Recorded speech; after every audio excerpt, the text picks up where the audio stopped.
بسم الله الرحمن الرحيم ألف لام را كتاب أنزلناه إليك لتخرج الناس من الظلمات إلى النور بإذن ربهم إلى صراط العزيز الحميد. قرآن کتاب ماست، در بیداری و خواب ماست، در ظلمت او شهاب ماست، هر جا او رهنمای ماست، هر جا او رهنمای ماست. هر کس قرآن بخواند روحش زنده بماند.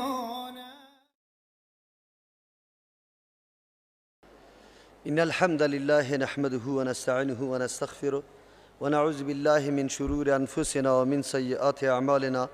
من يهده الله فلا مضل له ومن يضلل فلا هادي له، واشهد أن لا إله إلا الله وحده لا شريك له، واشهد أن محمدا عبده ورسوله. أما بعد، فأعوذ بالله من الشيطان الرجيم. بسم الله الرحمن الرحيم. ليس البر، نیست کمال نیکی، ان تولوا وجوهکم، که شما بگردانی رویایتان قبل المشرق، طرف مشرق، والمغرب، طرف مغرب. ولكن البر، لیکن کمال نیکی من او کسی است آمن بالله، که عقیده به الله داشته باشه، والیوم الاخر، به روز آخرت داشته باشه، والملائکه، به ملائک عقیده داشته باشه، والکتاب، به جنس کتاب که از جانب الله نازل کرده شده، والنبیین، بالای تمامی انبیاء علیهم السلام عقیده داشته باشه، و آت المال علی حبه، می دهد مال به امرای ازی که محبت به امرای مال داره، ذوی القربا، به کسانی که رشته دارش است، والیتاما، به ایتام، کسی که پدر نداره، والمساکین، کسی که مسکین است، صاحب حاجت، و ابن السبیل، بچه راه که مسافر است، والسائلین، کسایی که درخواست داره، و فی الرقاب، آزاد کردن گردنا، و اقام الصلاة، و نماز درست قایم میکنه با تمام لوازمش، و آت الزکات، و میدهد زکات، والموفون بعهدهم،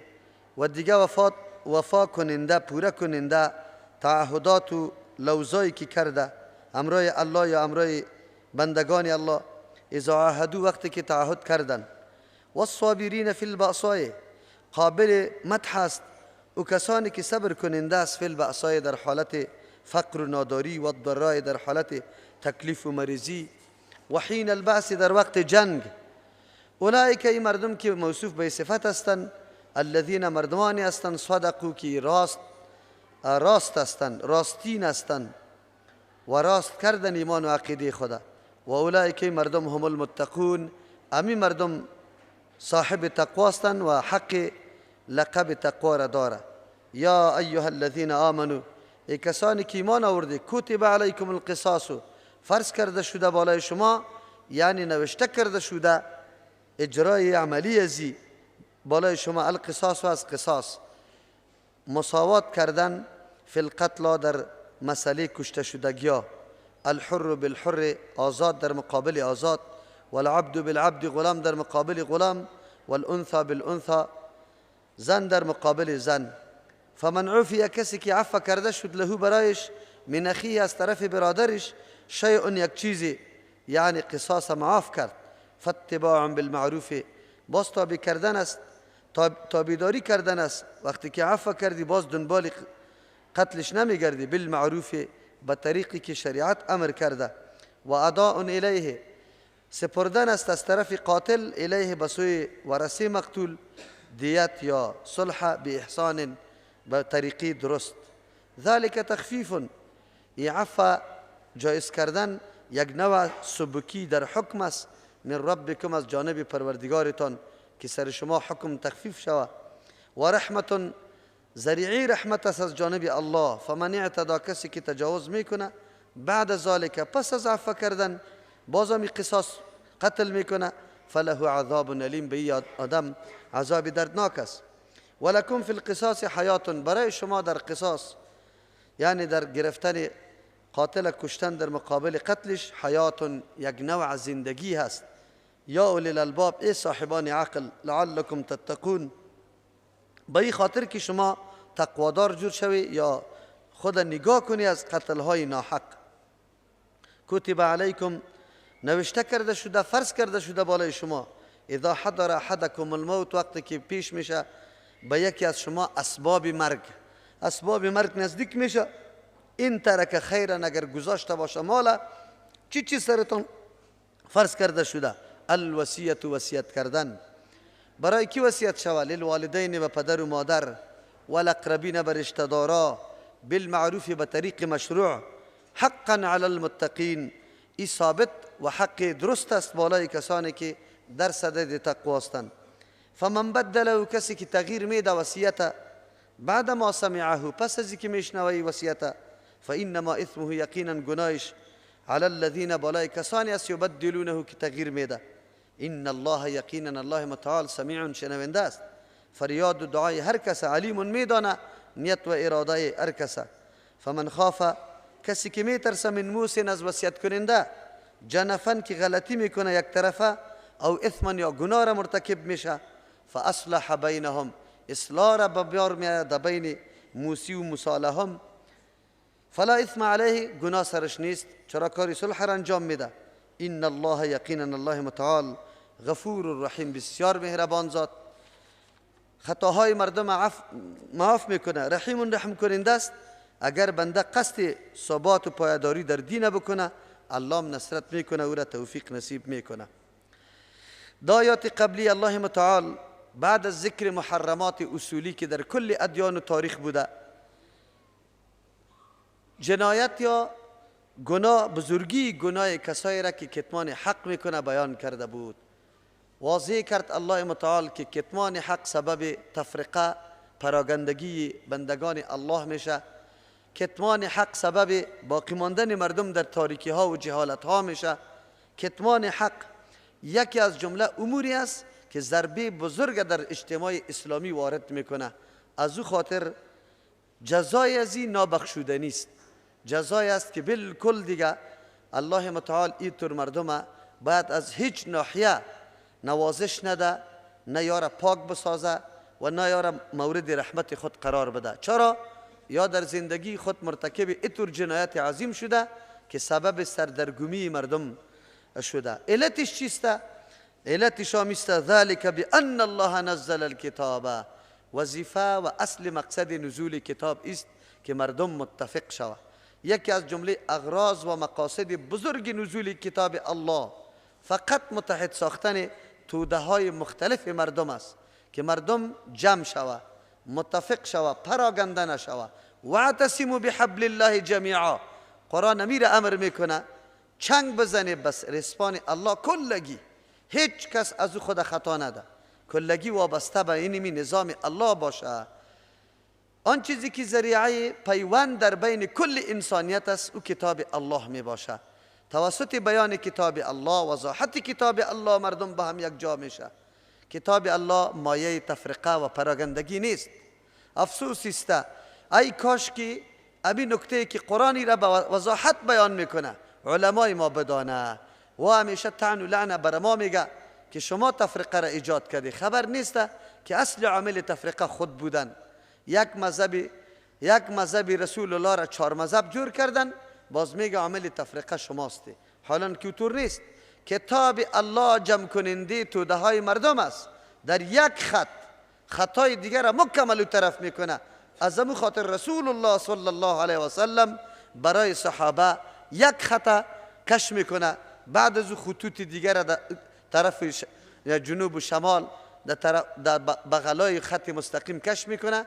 برش میگه خط مستقیم هذا صراط الله، این صراط الله هست و این خطوط دیگه کلش سبل متفرقه است، راههای متفرقه است که از این خط مردم او طرف این طرف میکنه. به الله قسم رسول الله به نقشه عملی به مردم تعلیم میده که سعی کنی خط مستقیمی نمیسته. و الله متعال اینجا ای آیت خوب بخوانید دقیق شوه، ذالک این مرتکب جنایات، این طور جزاهایی که نابخشوده نیسته به این مردم ها که الله وضع کرده، این مطابق عدالت الله متعال است. چرا که ذلك بأن الله نزل الكتاب بالحق. الله کتاب خدا به حق فرستاده. یکی از مسائل حقش امیست که کسی که مرتکب جریمه میشه باید سخت‌ترین جزا برش داده شود. چرا؟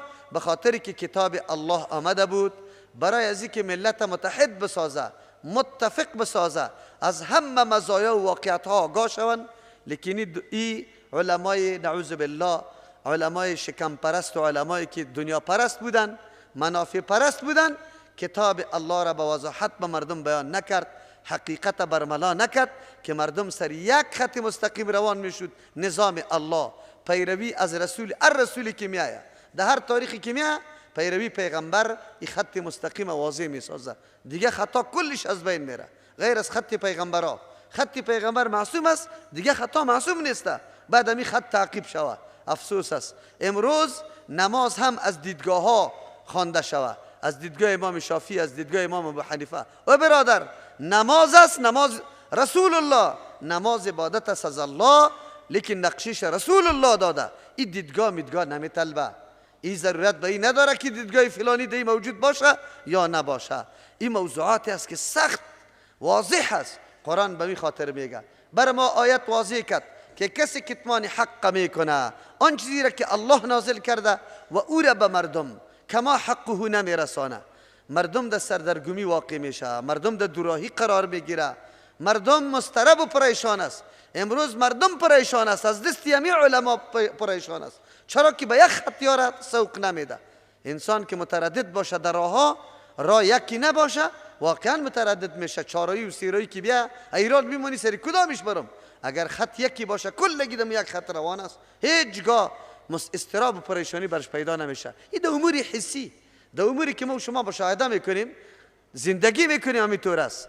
در امور دین امیر رقم است. الله میگه و ان الذین اختلفوا، یقینا کسانی که اختلاف کردن، فی الکتاب، در کتاب، کتابی که دعوت دهنده به سوی توحید بود، به سوی یکتاپرستی بود، به سوی وحدت امت ها بود، تمام توده ها را جمع میکرد، یا گرفتن او را مایه اختلاف قرار دادن. نعوذ بالله. چرا؟ کتاب بعضیش ایمان آوردن، بعضیش نه آوردن. اگر سخن مطابق میل عنعنیشان بود، بله کتاب الله سیر عملی میکنیم. نکاح بسته کردن مطابق میل است. ملا صاحب میاره در خانگاه کی تنها در هتل نکاح سرش بسته میکنه، چرا مطابق میلش است. اما سازه مطابق میلش نیسته، ایره حرام نمیدانه، او را میاره میرقصانه. اگر یهودی کار کرده، امروز مسلمان هم کار میکنه. عالم یهود که می کار کرده، امروز عالم مسلمان هم کار میکنه. رسول الله خبر داده، بلست به بلست، قدم به قدم، ذراع به ذراع، متر به متر، این امت پیروی امم سابقه را کرده رو ایستو میکنه. قرآن را به وضاحت بیان میکنه. برای ما میگه ذالک بان الله، ای به خاطر ای جزاهای سنگین برای مردم به خاطر مقرر شد که الله نزل الکتاب بالحق، الله کتاب خدا برای بیان حق روان کرده که حق واضح شود، مطلب روشن شود. یا گرفتن حق پنهان کردن، صفات رسول الله را تغییر دادن، به مردم بیان نکردن. سوال از پیشان میشد رسول الله چی صفت داره؟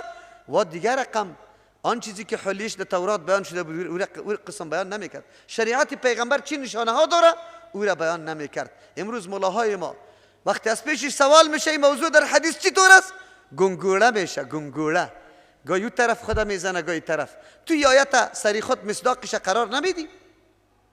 آن چیزی که مطابق میل تصویر بیان میکنی که میلت نیست بیان نمیکنی. تو را بالله قسم عالم مشکات شروع کرده. مشکات کتاب حدیث است و از مصنف یا مؤلفش اردوی شافعی مذهب است. تو خود حنفی میگیری، خیلی چرا حدیثای جمع کردگی از زور خوانده رایستی تضاد داری. خب باز اونجا که میری وقتی که حدیثا میان یکی دو سه با مقتدی میگی حدیثا مطابق مذهب ما سیره میمانیم، پیش میریم، حدیث ترک میکنی، درس حدیث نمیدی. او بدبخت در روز قیامت به الله چی جواب میگی؟ سخن رسول الله را به مردم میگی که مطابق مذهب نیست. یعنی اگر رسول الله مطابق مذهب گفته بود گپایش بخوانیم، تدریس کنیم، بیان کنیم. اگر نه که گپای پیغمبر مخالف مذهب ما بود بازو را بعد نخوانیم. تاویل کردن گپای پیغمبر خو واجب است و ضروری است. این خو علمای برجسته گفته. امام چیسته؟ بگه کرخی گفته. کرخی صاحب میگه اگر آیت و حدیث مخالف مذهب آمد واجب است تاویلش، بعد دی آیت تو دی حدیث تاویل شود. واضح میگه علمای کمیال ترجمه قرآن هم میکنه در کابل، ای با مجموعه درس میده، امی گپ برش میزنه. او عالم شرمت نمیه، خجالت نمیکشی، تو دین میدونی آنی در پشت کتاب الله میشینی و این سخن به مردم میگی، توصیه میکنی، دعوت به این میدی که یعنی گپ حق است. ما مجبور هستیم که تاویل کنیم. چرا مجبور هستی؟ چه مجبوریت داری؟ کی تو را مجبور ساخته که تاویل کنی؟ کی برات گفته؟ کی سرت لازم کرده؟ مذهبی تا تاویل که طرف حدیث، مذهبی تا تاویل که طرف آیت قرآن. بی عقل نمیفهمی همی قدر گپه. من حیث یک عالمی گپه در یک مجموعه میزنی، ویدیویت پر میشه. چرا اینطور میکنی؟ در روز قیامت جواب داده نیستی آنی. قرآن نمیفهمی آنی، آیت قرآن نمیفهمی مطلبش آنی. آیت قرآن تو را دعوت میده که حق بیان کو، مردم جمع بسوی کتاب الله بکو. چرا که یکی از حقوق الله بعد از میگه ان الذين اختلفوا، و کسانی که اختلاف کردن فی الکتاب در کتاب. بعضی احکام مطابق میل میگه میپذیریم، که نبود نمیپذیریم. با تاسف که این موضوع حتی به سطح دولت عالی رسیده. دولت هم در تلاش است، اگر مطابق میل است الافیون حرام است، الافیون حرام است. اگر کسی قاچاق کنه اعدام میشه. در هر مملکت افیون حرام است، قاچاق شوه اعدام میشه. در هر مملکت شراب یک کسی نمیگه که قرآن گفته که حرام است، بعد عاملش دره زده شوه. آن چیزی که میل است، خواست دنیای غرب است، دنیای کفر است، دنیای بادار است، بپذیر.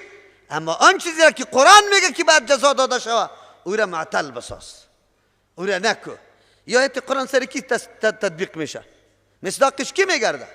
من مجبور هستم بیان کنم. آیت قرآن است، قرآن برام میگه. اگر ما دمام پیدا میشه، من خودم علامت میکنم که من حکم قرآن پنهان میکنم، عمل سرش نمیکنم. چرا اوطور میکنم؟ یهود ما مزامتش قرآن بیان میکنه، چرا بیان میکنه؟ تفریق قائل شدن، تبعیض قائل شدن در احکام الله. مطابق میل حکم عملی میکنه، خلاف میل نه. موضوع سود که میرسه خدا آرام میگیره، هیچ دقیقش نیست. دستش بریده نشود. چرا؟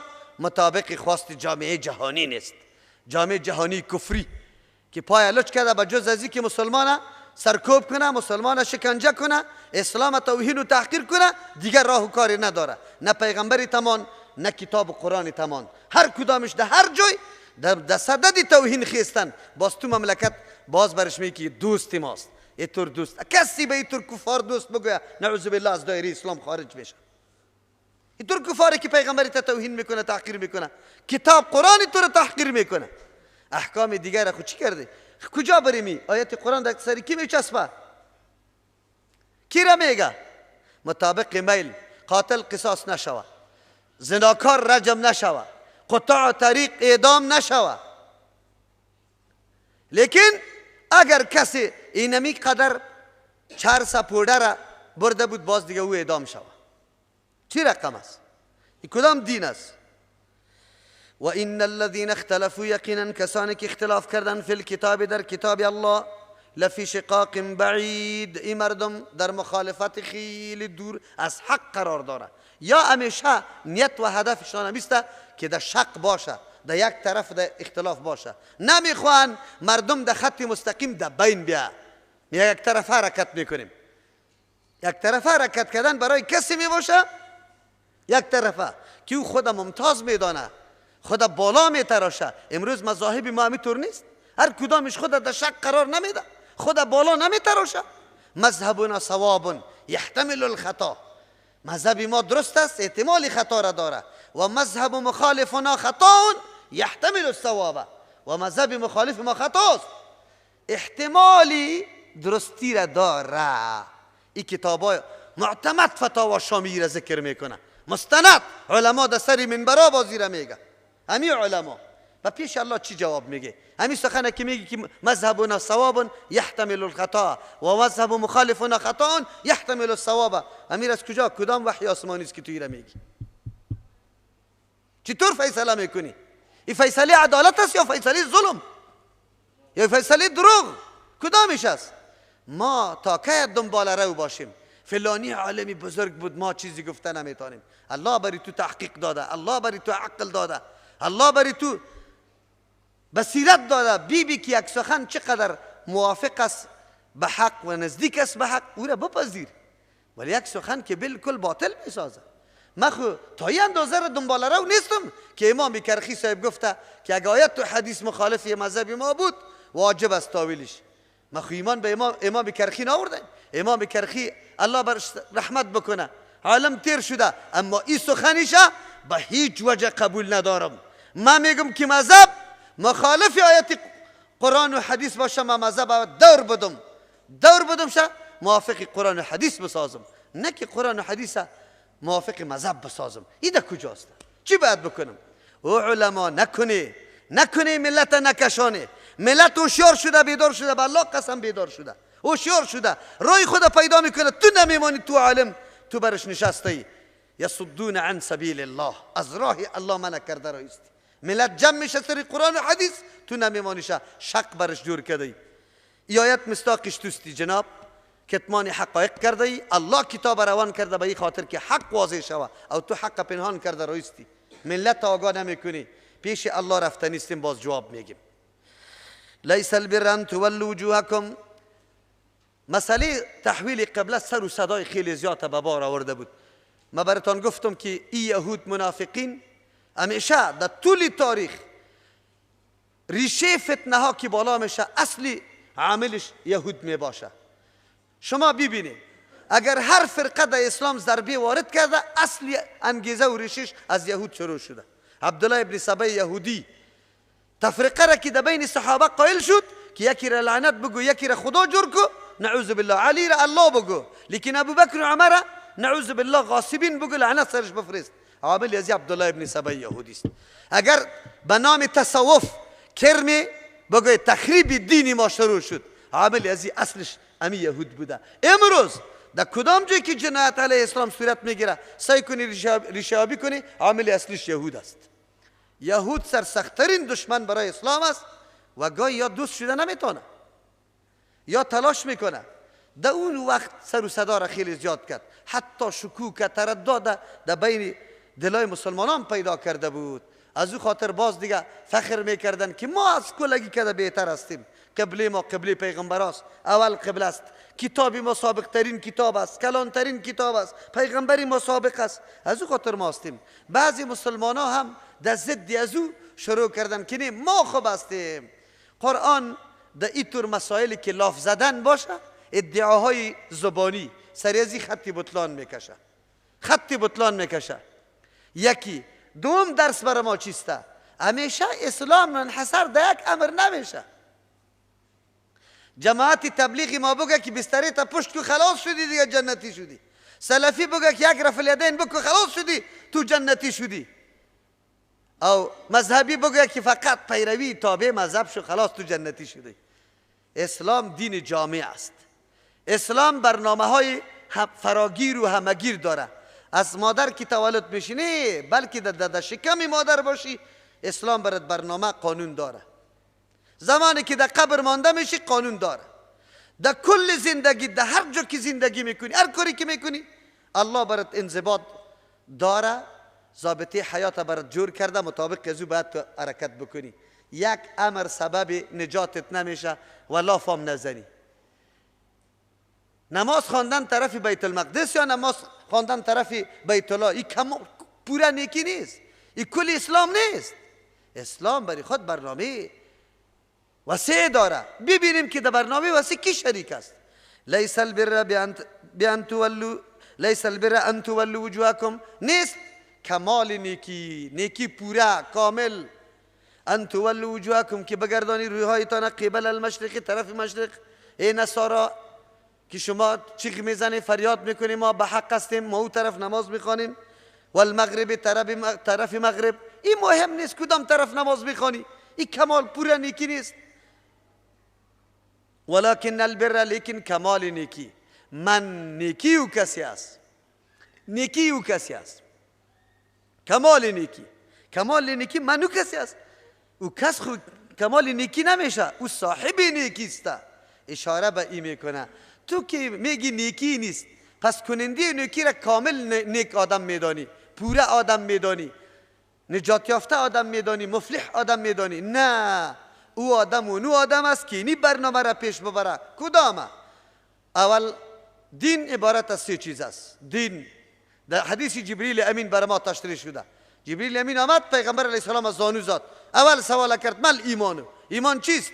پیغمبر علیه السلام برش میگه ان تؤمن بالله و ملائکته و کتبه و رسله والیوم الاخر و تؤمن بالقدر خیره و شره. 6 چیز برای ایمان ذکر کرد. این ایمان میگیم. عقیده به الله، به ملائکه الله، به کتابای الله، به پیغمبران الله، به تقدیر، به روز آخرت. 6 چیز برش ذکر کرد. بعد از اسلام سوال کرده مل اسلام؟ و پیغمبر اسلام جواب داده ان تشهد الله اله الا الله و اقام الصلاه و ایتاء الزکات و صوم رمضان و حج البیت من استطاع الیه سبیلا. بعد از احسان سوال کرده و مل احسان؟ ان تعبد ربک کانک تراه فان لم تکن تراه فانه یراک. پیغمبر علیه السلام بعد از رفتن جبریل امین عمر رضی الله عنه میگه شخص فهمید شناختی که کی بود؟ چقدر وقت بعد؟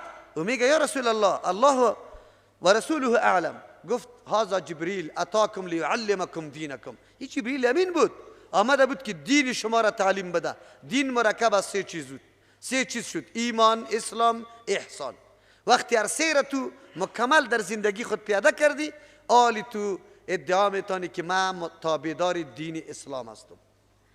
دین اسلام این وقت تابعداری میتونی. در این آیت ها هر 3 چیز ذکر شده. اول از ایمان سعی کنه من آمن بالله، کسی که ایمان به الله داره، والیوم الاخر به روز آخرت داره، والملائکه به ملائکه داره، والکتب به کتابا داره، والنبیین به پیغمبرا داره. تنها تقدیر در اینجا ذکر نشده. ایمان به الله ایمان به تقدیر است. چرا؟ تقدیر عبارت از 4 چیز است. 4 چیز است: علم محیط الله، قدرت محیط الله، ایجاد شی و تدبیر شی و شی تدبیر کردن. 4 چیز عبارت از تقدیر است. تقدیر همون اندازه را میگه که قبل از پیدا شدن ما برنامه را قبلا الله متعال دانسته، قادر است سر ایجادش و پیدا میکنه و تدبیر میکنه. از او خاطر ایمان به الله مستلزم ایمان به تقدیر است. خامخا پس ایمانیات شد. به الله عقیده داشته باش. چی رقم عقیده؟ به ذاتش، به صفاتش، به افعالش که منزه است از عیب و نقصان، صاحب صفت کمال است. هیچ کسی امرای الله شریک نیست، نه در ذات، نه در صفات، نه در افعالش. منزه و پاک است که بحث خیلی طولانی داره و ما براتون گفتم قرآن تشریح توحید الله را میکنه، یک تا پرستی الله را میکنه. ایمان به ملائک، به روز آخرت اینجا اول ذکر شده. ایمان به روز آخرت چیزی را که الله متعال از آینده ما خبر داره، بعد از مرگ ما تعلق به قبر داره، به جهنم داره، بهشت داره، به سوال و جواب داره، به وزن اعمال داره، به تیر شدن پل صراط داره. تمام کوایف، نعمتها، عذابا که در قرآن ذکر شده یا توسط احادیث صحیح پیغمبر صلی الله علیه وسلم بر ما ذکر شده، ما سرش باور و عقیده داریم. انکار کرده نمیتونه، عقل جنگی کرده نمیتونه که من را قبول ندارم که حساب و کتاب کلی مخلوق در نصف روز میشه. من باورم نمیاد. اینطوری گفته نمیتونی. ایمان به روز آخرت مکمل چیزی که بیان شده. والملائکه، عقیده به ملائک داشته باشی.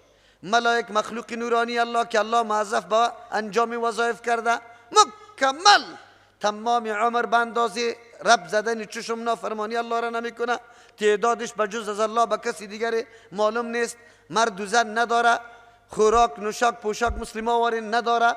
مخلوق نورانی الله متعال است، مطیع و فرمانبردار الله است. مشهورترین از 4 ملک، جبرئیل، میکائیل، اسرافیل، ملک الموت. 4 ملک مشهورترین ملائک است. دیگه مختلف ملائک است. تو عقیده باید داشته باشید این مورد که الله به وظایف یارا موظف کرده. والکتب، به جنس کتابا، هر کتابی که از طرف الله متعال بالای پیغمبر آمده مکمل سرش عقیده بکو. برای راهنمایی بشر آمده، مطالب و مضامینش مطابق همو زمان و وقت برای رهبری و هدایت همو انسانای وقت مکمل کافی و کامل بوده، سبب رهبریشان میشوده و حق بوده. اجمالا ما سرش عقیده داریم. سری قرآن کریم تفصیلا ما عقیده داریم. و النبیین کلی انبیاء علیهم السلام افضل ترین بشر است، لایق ترین بشریت است، برای هدایت مردم روان شده. ایمان به انبیاء علیهم السلام کلش افضل ترین بشر است. در بینشان در نبوت هیچ فرق نمی کنیم. از جانب الله متعال پیغمبران مقرر شده، بله در بینشان پیغمبرانی است که و اولو العزم از 5 پیغمبر: نوح، ابراهیم، موسی، عیسی محمد رسول الله صلوات الله و سلامه علیهم اجمعین. یا اولو العزم است. در بین پیغمبران تفاضل وجود داره. تفاضل به اعتبار دعوتشان است. هر قدر که دامنه دعوت گسترش، مشکلات و تکلیفات را زیاد دیده، اما افضل است. افضل سلم ایمان تفصیلی است. به طور خصوصی عقیده داریم. یکی از جمله مسائل ایمان به پیغمبر است که بجز از راه و روش رسول الله هیچ راه و روش به نزد الله مقبول نیست. وقتی که گفتیم لا اله الا الله محمد رسول الله، شیخ الاسلام ابن تیمیه رحمه الله میگه مسلک توحید الوهیت عقیده ضروری است که ما باید داشته باشیم. عبادت خاص برای یک الله قائل شویم، تابعداری را خاص به یک رسول الله قائل شویم، به کسی دیگری قائل نشویم. واقعیت همینطور است که امروز اکثر مردم ها این مفهوم و نکته را نمیدانه، از او خاطر بجای از اینکه از روش رسول الله پیروی بکنه، روش های دیگه کسا را هم به منزله روش رسول الله قرار میده و بعد از او پیروی میکنه. اصلا این مردم عقیده به رسول الله نداره که روشش تنها سبب نجات و قبولیت عمل انسان است. اصلا یا نفهمیده، ایمان به رسول الله را نمیدانه، از او خاطر دیگه کسا را به مرتبه رسول قرار میده و امو قسم که اطاعت از رسول میکنه از او اطاعت میکنه و امو قسم که پیغمبر معصوم میدانه او را معصوم میدانه و امو قسم که رد قول پیغمبر سخت جرم میدانه رد قول یک عالم هم یا سخت جرم میدانه. یا در حقیقت رسالت رسول الله را نمیدانن که ایمان بالای رسالت پیغمبر چی مفهوم داره. و آت المال علی حبه، او بخش ایمان بود. آلی بخش چی است؟ بخش اسلام است، بخشی که در اینجا مسئله عمل دخیل است. و آت المال علی حبه، میدهد مال امرای محبت به امرای مال. امرای مال محبت هم داره. اول موضوع مال ذکر میکنه در اینجا. این مال غیر از زکات است. مراد از این مالی است که در وقت ضرورت به درد میخوره، در مسجد، در مدرسه، در دارالایتام، در پول، در کارهای اجتماعی مسلمانا که مسلمانا برش ضرورت داره، مراد از اونمو مال است. از کل که در پیش ذکر میکنه الله متعال. چرا؟ اشاره به این میکنه که مؤمن قبل از اینکه اهتمام جان خدا بکنه، غم جان خدا بخوره، در صدد تعمیر جان خود باشه، اول نظر مؤمن برای ساختن اجتماع است. اهتمامش برای رفاه دیگر است، برای راحت دیگر است. خصوصیت امت محمدی صلی الله علیه و سلم است. فضیلت و امتیازش هم است کنتم خیر امت اخرجت للناس، که مکمل شما برای نفع رسانی مردم بیرون کرده شده. همیشه در نظرت، در فکرت، در اندیشت، در کار و در عملت، در کردارت خیر رسانی برای مخلوق الله باشه، به مردم خیر رسانی باشه. از او خاطر این برنامه را اول قرآن ذکر میکنه. و آت المال علی حبه، میده مال به امرای محبت. امرای مال، مال دوستم داره، آن چیزی که شما قطعش محبت داره. یک توجیه است، یعنی مال دوست داری لیکن ضرورت مخلوقه، ضرورت بندگان الله را از این محبت مال کرده مقدم میشماری به خاطر رضای الله. این نشان صداقت ایمانی توسته. از او خاطر مؤمن در برنامه های اجتماعی قدم اول داره، سبقت داره، تلاش میکنه. ما زمانی واقعا ایمان ما صادق میشه و راست میشه که در اینطور برنامه ها دریغ نکنیم قوت خدا، دریغ نکنیم آن چیزی که در دسترس داریم از امکانات خود، حتی از تبلیغ گرفته تا بیان کردن همه گپاره و امکانات مالی و غیر مالی کلشه در راه چی؟ پیشبرد امور اجتماعی. مدرسه جور کردن، مسجد جور کردن، دارالایتام جور کردن، پول جور کردن، مکتب جور کردن، سربند جور کردن، چا کندن، هر چیزی که در او اجتماع منافعش است باید ما قدم اول و راسخ داشته باشیم. اما با تأسف این برنامه ها را از ما کفار به دست گرفته. امروز کفار مورد مدح قرار میگیره. مسلمان به جز شکم پرستی هیچ چیزی دیگر یاد نداره. اگر پدرش میمورم شکم پرستی، اگر مادرش میمورم شکم پرستی، کلی برنامه شکم پرستی، یک جای برنامه اجتماعی نداره. این برای خودتان معلوم است، خودتان دیده که مسلمان کدام برنامه را پیش گرفته. اما قرآن میگه ایره در رأس که کامل نیکی، صاحب کمال نیکی کسی است که اول برنامه‌ش نمیتور برنامه اجتماعی نفرسانی مخلوق الله باشه. دوم ترجمه و آت المال علی حبی، میده مال به امرای محبت به الله. بعضی مردم مال میده لیکن به خاطر محبت الله نمیده، بلکه به خاطر از که مردم بگوید فلانی خان خوب مصارف میکنه، خوب خرج کننده است، خوب دستی باز داره، اینی کارا را میکنه. نه، اینطور مالا به نزد الله حیثیت نداره. زمان حیثیت داره که مال به محبت الله مصرف شود. محبت الله تقاضای مصرف مال در کجا میکنه؟ در جایی میکنه که الله فرمان برات داده، در جایی میکنه که الله برات اجازه داده که اینجا مصرف شود. محبت الله این تقاضا را داره. تشریح میکنم. سوم ترجمه و آت المال علی حبی، میدهد مال امرای محبت بدادن. محبت بدادن داره. کمی در دستش مال پیدا میشه صرفه نمیکنه. ای آدم خوی و عادتش گشته دادن مال. ما در روز سه‌شنبه سائل بر ما میاد دروازه به نام الله سوال میکنه یک پرچه نان نمیدی. روز شب جمعه میگه ارواح مردا میآید، زنام نان در مسجد روی میکنه، مردم میگه بیگای پنجشنبه است. امی سوالگرام یک کمی میفهمنه، مردم هم میفهمه که کلش بدعتی است. همونطور سوال بدعتی است پیش میکنه، میگه شب جمعه است، شب جمعه براتان میگه، حالان که پیغمبر صلی الله علیه و سلم میگه اختصاص نده جمعه را به قیام، شب جمعه را به قیام و نماز اختصاص نده، روز جمعه را به روزه اختصاص نده. اختصاصات در دین نیست. ضرورت ها را در نظر بگی، در کدام موقع چی ضرورت است، در مو موقع باید مصرف بکنی. قرآن و شریعت ایره میگه. خب ما مسلمان های موسمی بدعتی کدام میگیم؟ خود تعیین کردیم حلوای شام، بدرغه، چلی، جمعی، سالپورگی، این شب جمعه است، از خود اختصاص ها را کشیدیم. هیچ یک برنج هم بر ما ثواب نمیشه، بر علاوه سر ما گناه هست به خاطر که مرتکب بدعت شده. باز بدعتی دیگه چی که عقیده غلطی دیگه را خطش یک جای کده، میگه شب جمعه بکشی که مردا میای استاد میشه در خانه، اگر چیزا بکشی خوشحال پس میره، اگر نکشی بسیار خونجیگر میشه. کی گفت که ارواح جا آمده میتونه؟ ایره کی کشیده؟ این کدام عقیده مزخرف خلاف آیات قرآن است؟ و انهم الیهم لا یرجعون در سوره یاسین براتون نمیاد؟ یا باز گشته نمیتونه، در اینجا آمده نمیتونه؟ ایره کی میگه؟ افواهات و گپا و عقیده غلطه چی میکنه که شهید میایه؟ ما نبودیم اینجا خودشان دیدم. بعضی اوقات زنایش میگه که ما دیدم ختمه خواه کرد. نعوذ بالله. این گپا میگه. این ابلیس لعین و شیطانا در چهره های از خود میسازه و این مردم فریب داده رایسته. چرا؟ به خاطر که عقیده قرآن نداره، با اونمو عقیده نعوذ بالله روزشان تیر میشه. سه توجیه دیجا شد. دکی بده الله متعال میگه و آت المال علی حبی، میده مال امرای محبت.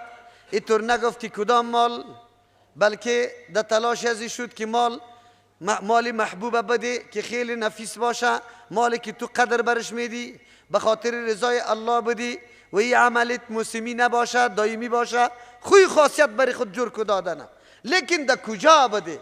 اول چیزی که الله ذکر میکنه ذوی القربا، میده مال به ذوی القربا، کسایی که رشته دارش است. اول مال تو رشته دار بدی. بی کیسته در خاندانی ما یتیم، فقیر، بیوه، بیچاره، در تلاششو اول دل از او را نگاه کو، قلب از او را خوش بساز. تو در تلاش از او شو. ما امشیره قطما در میراث حق داره، پدرم برش داده، حق از او را نمیدیم لیکن ختم میکنیم. حق از او را نمیدیم، ختم میکنیم. حق از او را نمیدیم که واجب و فرض است، گردنم بسته میشه، در روز قیامت از پیش مطالبه میکنه. حق زنی خود نمیدم، در مهر برش نوشته شده خانه لیکن نمیدم شه.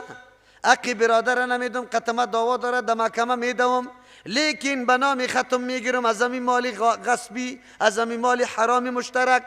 باز بعد از او کی را طلب میکنم؟ نه او اقاربی که در بیگاه و سبا نداره، مکمل بوجی برنج و روغن اونجا نمیبرم به خاطر که نام و نشانم نمیشه. کارت باید روان کنم، کارت به نام آجی صاحب خانواده فلانی ختم شریف داره، به خاندان فلانی که او چندین روز در خانه از او باشه، نام ازی دیده شود. طلب میکنی یا نمیکنی؟ کتابت چی میگه؟ به این کتاب عقیده داری یا نداری؟ چطور ختمه را میکنی؟ و ملا صاحب و عالم این مردم خو یک کمی بفهمون. چرا مجموعه ریش سفیدا میره در دفتر فرانسویا که مسجد ما را جور کنی؟ چرا میری؟ پدرت وفات کرده ختمه را نگی بدعتی را در مسجد الله مصرف کوک. پدری تو وفات کرده 3 لک روپه را مصرف میکنی پرت اونجا. در کمیته خیریت که در مسجد موجود است، در مسجد کمیته خیریه موجود است، کمیته برای بدعت موجود است، برای جمع کردن پول میلاد این کمیته موجود است، برای ترمیم مسجد کمیته موجود نیست که این مسجد خراب میشه چه قسم پیش ببره. این مسجد ضرورت به قاری داره، این قدر اولاده مولا درس داده نمیتونه، 4 نفر قاری باید قطعی باشه. انتظام است؟ کدام کمیته وجود داره؟ این مسلمانا میگه الا کلکم راع و کلکم مسئول عن رعیته. ای ریش سفید که یک کسی رفع الیدین میکنه بیگانه تو را میگیره، همینطور بیخی وار خطا میشی دست دلرزه میه. تا عملی کردن سنت رسول الله خدا کلان مسجد میتراشی، کلان مسجد میتراشی، کلان مسجد. بیگاد یک دوست برای میگه در سرای مالک سرای با او دوستایی که در وقت در مسجد نماز میخونه، چرا اینجا که خود دیگر در وقت کراهت خوانده میشه در افغانستان، او یک حدیث نه بسط ها حدیث در تعجیل نماز آمده و در وقت واده میخوان، مالک سرای میگه در مسجد ما نماز نخوانی نبیایی در مسجد. او نمردکه، او نمردکه. و من ازلم ممن منع مساجد الله ان یذکر فی اسمه و سعی فی خرابها. یا آیتای قرآن سری کی میچسبه؟ بگویم که در مورد یهود است، بگویم که در مورد نصاراست، این در مورد کی است؟ او کسی که به طریق سنت در وقت اول نماز میخونه میگه اینجا شما نماز خونده نمیتونی، دیگه آمده نمیتونی. چرا؟ سرای ازوست، مسجد در سرای ازوسته. ما که میگم که سنگ نمیباره کم است. شما باور والله متعال بکنی کل دشمنی و نفرت با سنت رسول الله، با حدیث رسول الله. اگر مرد است نمی علما بیا قطما بشینه در مورد وقت نماز دیگر بحث بکنیم، چلنج برشان میدیم، مباهله میکنیم، در میدان میبریم که لعنت الله سری کسی که خلاف سنت رسول الله کار میکنه. طلب کنیم کل عمر نمازها را در وقت کراهت خواندن، ینقرون که نقر دیک، به مثل نول مرغاواری نول میزنه، در وقت آخر در زردی آفتاب نمازها را خوانده کل عمر، کل عمر. الله محروم کرده یار از ثوابا، الله یار اینمی قسم ذلیل کرده که نماز نباشه. خوش هم هستن به نام مذهب، خوش هستن. باز بیادرها برای من میگه که مذهب چطور است، مذهب چطور است. تبایتان کرده. یک دفعه حدیثای پیغمبر را بخوانی باز بعد از او براتان معلوم میشه که به نام مذهب. لیکن این گناه امام ابو حنیفه رحمه الله نیست، این گناه دیگر است که به نام مذهب از کدام فضایل شما را کشیده، از همه فضایل و خیر شما را محروم کرده، تبایتان کرده. نکنی بیایی کتاب الله و سنت رسول الله را محکم بگیری که براتان واضح شود. امین جمعینه ذوی القربا، قرآن میگه به ذوی القربا. ملایتان کدام روز گفته که او مردم مدرسه جور کنیم، او مردم مسجد جور کنیم، او مردم چابه کنیم، او مردم کارهای خیری اجتماعی را بکنیم؟ اول سر دو پیازه او نشسته. اول قرآن چی میگه، ما چی میکنیم؟ والیتاما، از ذوی القربا که خطا خوردی کی را؟ او یتیمی که سرپرست نداره، کسی نان نفقه آور برش موجود نیسته، بده دیگه به یتیم. قرآن برات گفته از یتیم خبرداری، پرسان شکر دی کی است؟ ما در افغانستان سهم یتیما را گرفتیم، در بچهای خود، قماندانا در بچهای خود گرفتن سهم یتیما را. والمساکین، کسایی که مسکین حاجت او را در جای خود شانده، بیچاره هیچ چیز نداره، اسباب و وسایل نداره که چیزی کار بکنه. قرآن برنده که پشت مسکین بگرد. و ابن السبیل، و ابن السبیل، ایره قرآن میگه. در حدیث پیغمبر علیه السلام وقتی صدقه فطره معرفی میکنه میگه طعمة للمساکین طهرة للصائم، این سبب پاکی برای روزدار و طعمة للمساکین، خوراک برای مسکین است. ملا صاحب قسم بده بگو خدا مسکین معرفی میکنی؟ عیب برت است. مسکین به خاطر چی معرفی نمیتونه؟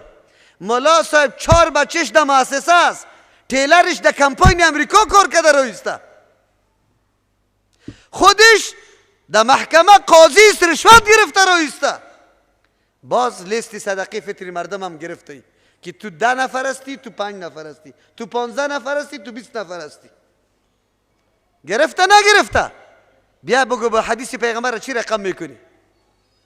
حق مسکین میدینه. بعد از او ابن السبیل مسافر است، کسی نداره، با پیسه و پولی خود میران است که پس چی رقم برسم؟ بدینی حاجتش پوره بکن. و السائلین، کسایی که سوال کننده است.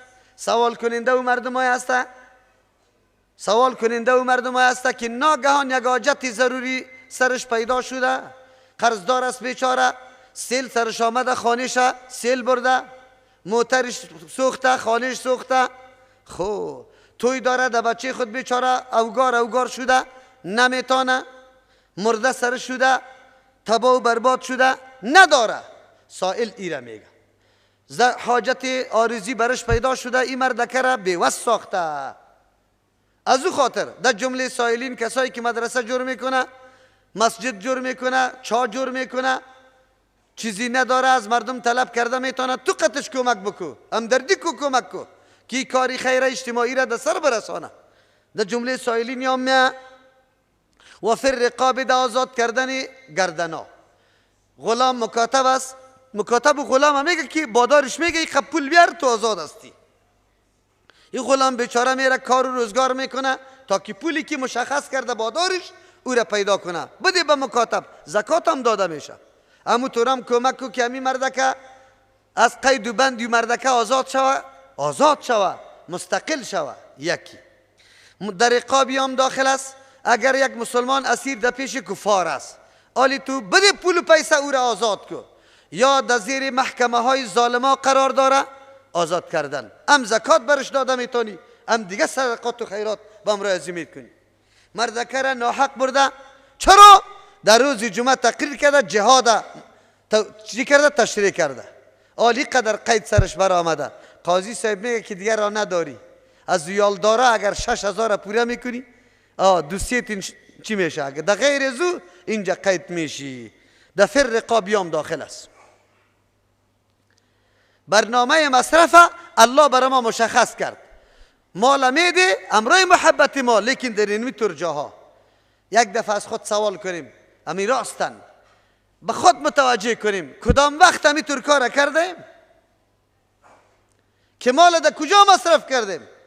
مال خمه در توی فلانی خان بگو در سری رقاصه انداختم، در سری رقاص انداختم، دلار باد کردم، در سری سگی فلانی باد کردم، خب جنگیده بود. در میمانی فلان قماندان ظالم غاصب این قدر مصرف کردم، از ترس در اونجا مصرف کردم. نه در مسجد الله مصرف میشه، نه در مدرسه دین مصرف میشه. نه، بری چاها را ببینی، کدام چاه اگر کدام مؤسسه خیری مسلمان ها جور کرده باشه، مکاتب کی براتون جور کرده؟ نروژ و سویدن. از روزگار اول که من خبر دارم کمیته خیری نروژ و سویدن براتون چی مکاتب جور کرده، رئیس کلینیکا را کی جور کرده، سربندا را کی جور کرده، سرکا را کی جور کرده، پلا را کی جور کرده، چاها را کی کنده. خب گفتم که مسجدهای خودم بگوی عریضهش امرای ریش سفیدا، این ریشا در دفتر فرانسوی ها برده شده، در دفتر فرانسوی که بیا مسجد ما را جور کن. تو مسلمان غیرت داری، قرآن فهمیده ای؟ الله خواست پیشید سوال میکنه، الله از پیشید سوال میکنه. باز میای کمری تماکم میگیری، والا پدرم وفات کرد سخت قرضدار شدیم، اینطور کمری تا میگیری. چرا قرضدار شدی؟ کجا مصرف کردی؟ کی برات گفته بود گواره بکش، شکم پرستی ها را شروع کو، مردم جمع کده برو یک بلک شکم پرستاره دور از حاضره و مردم های حق پرست. سری کی خوراندی؟ برای چی خوراندی؟ چی کردی؟ قرآن برای چی گفته بود؟ و اقام الصلاة و آت الزکات و قایم میکنه نماز به وجه درستش، در وقت و وادش، با جماعت، با رعایت تمام سنن مستحبات، کل چیزایی که رسول الله در نماز اختیار کرده مکمل تو اختیار کنی. و آت الزکات، میده زکات، دیدی که اونجا و آت المال علی حبی غیر زکات بود. عبادت بدنی مهمترین عبادت نماز است، به خاطر که رابطه تو را با الله قایم میکنه نماز است. ای آدم مکمل رابطش با الله خوب قوی است، در رأس از اون نماز قرار داره، با وجه درستش منظمش نماز خوانده رایسته. در عبادات بدنی و آت الزکات، در عبادات مالی میده زکات، تعلقش با مخلوق الله مکمل برقرار است. محنت میکنه، زحمت میکنه، جمع میکنه پوله، چیزی را که الله موظف کرده مشخص کرده او را در وقت و وعده منظم ادا میکنه. از اروپا الحمدلله در ماه مبارک رمضان به صدها نفر زنگ میزنه ما زکات پول روان میکنیم ای را بده. در افغانستان خودی ما اول مردم زکات نمیده، باز که زکات میده مرا میگه که کس پیدا نمیشه. ما گفتم خب تو پیدا نمیتونی، تو زکات برای ما بده که من چطور پیدا میکنم؟ شما خود پیدا نمیتونی. شما به خاطر پیدا نمیتونی که شما همیشه در کارت نوشته کردن عادت شده. در ذهنتان آجی صاحبو، ملک صاحبو، قماندان صاحبو، رئیس صاحبو، وکیل صاحبو است. نه یتیم در ذهنت است، نه بیوه در ذهنت است، نه اسیر در ذهنت است، نه مجاهد در ذهنت است. هیچ گپا در ذهن تو نمیاد، در ذهن تو میاد، از خاطر تو پیدا نمیتونی.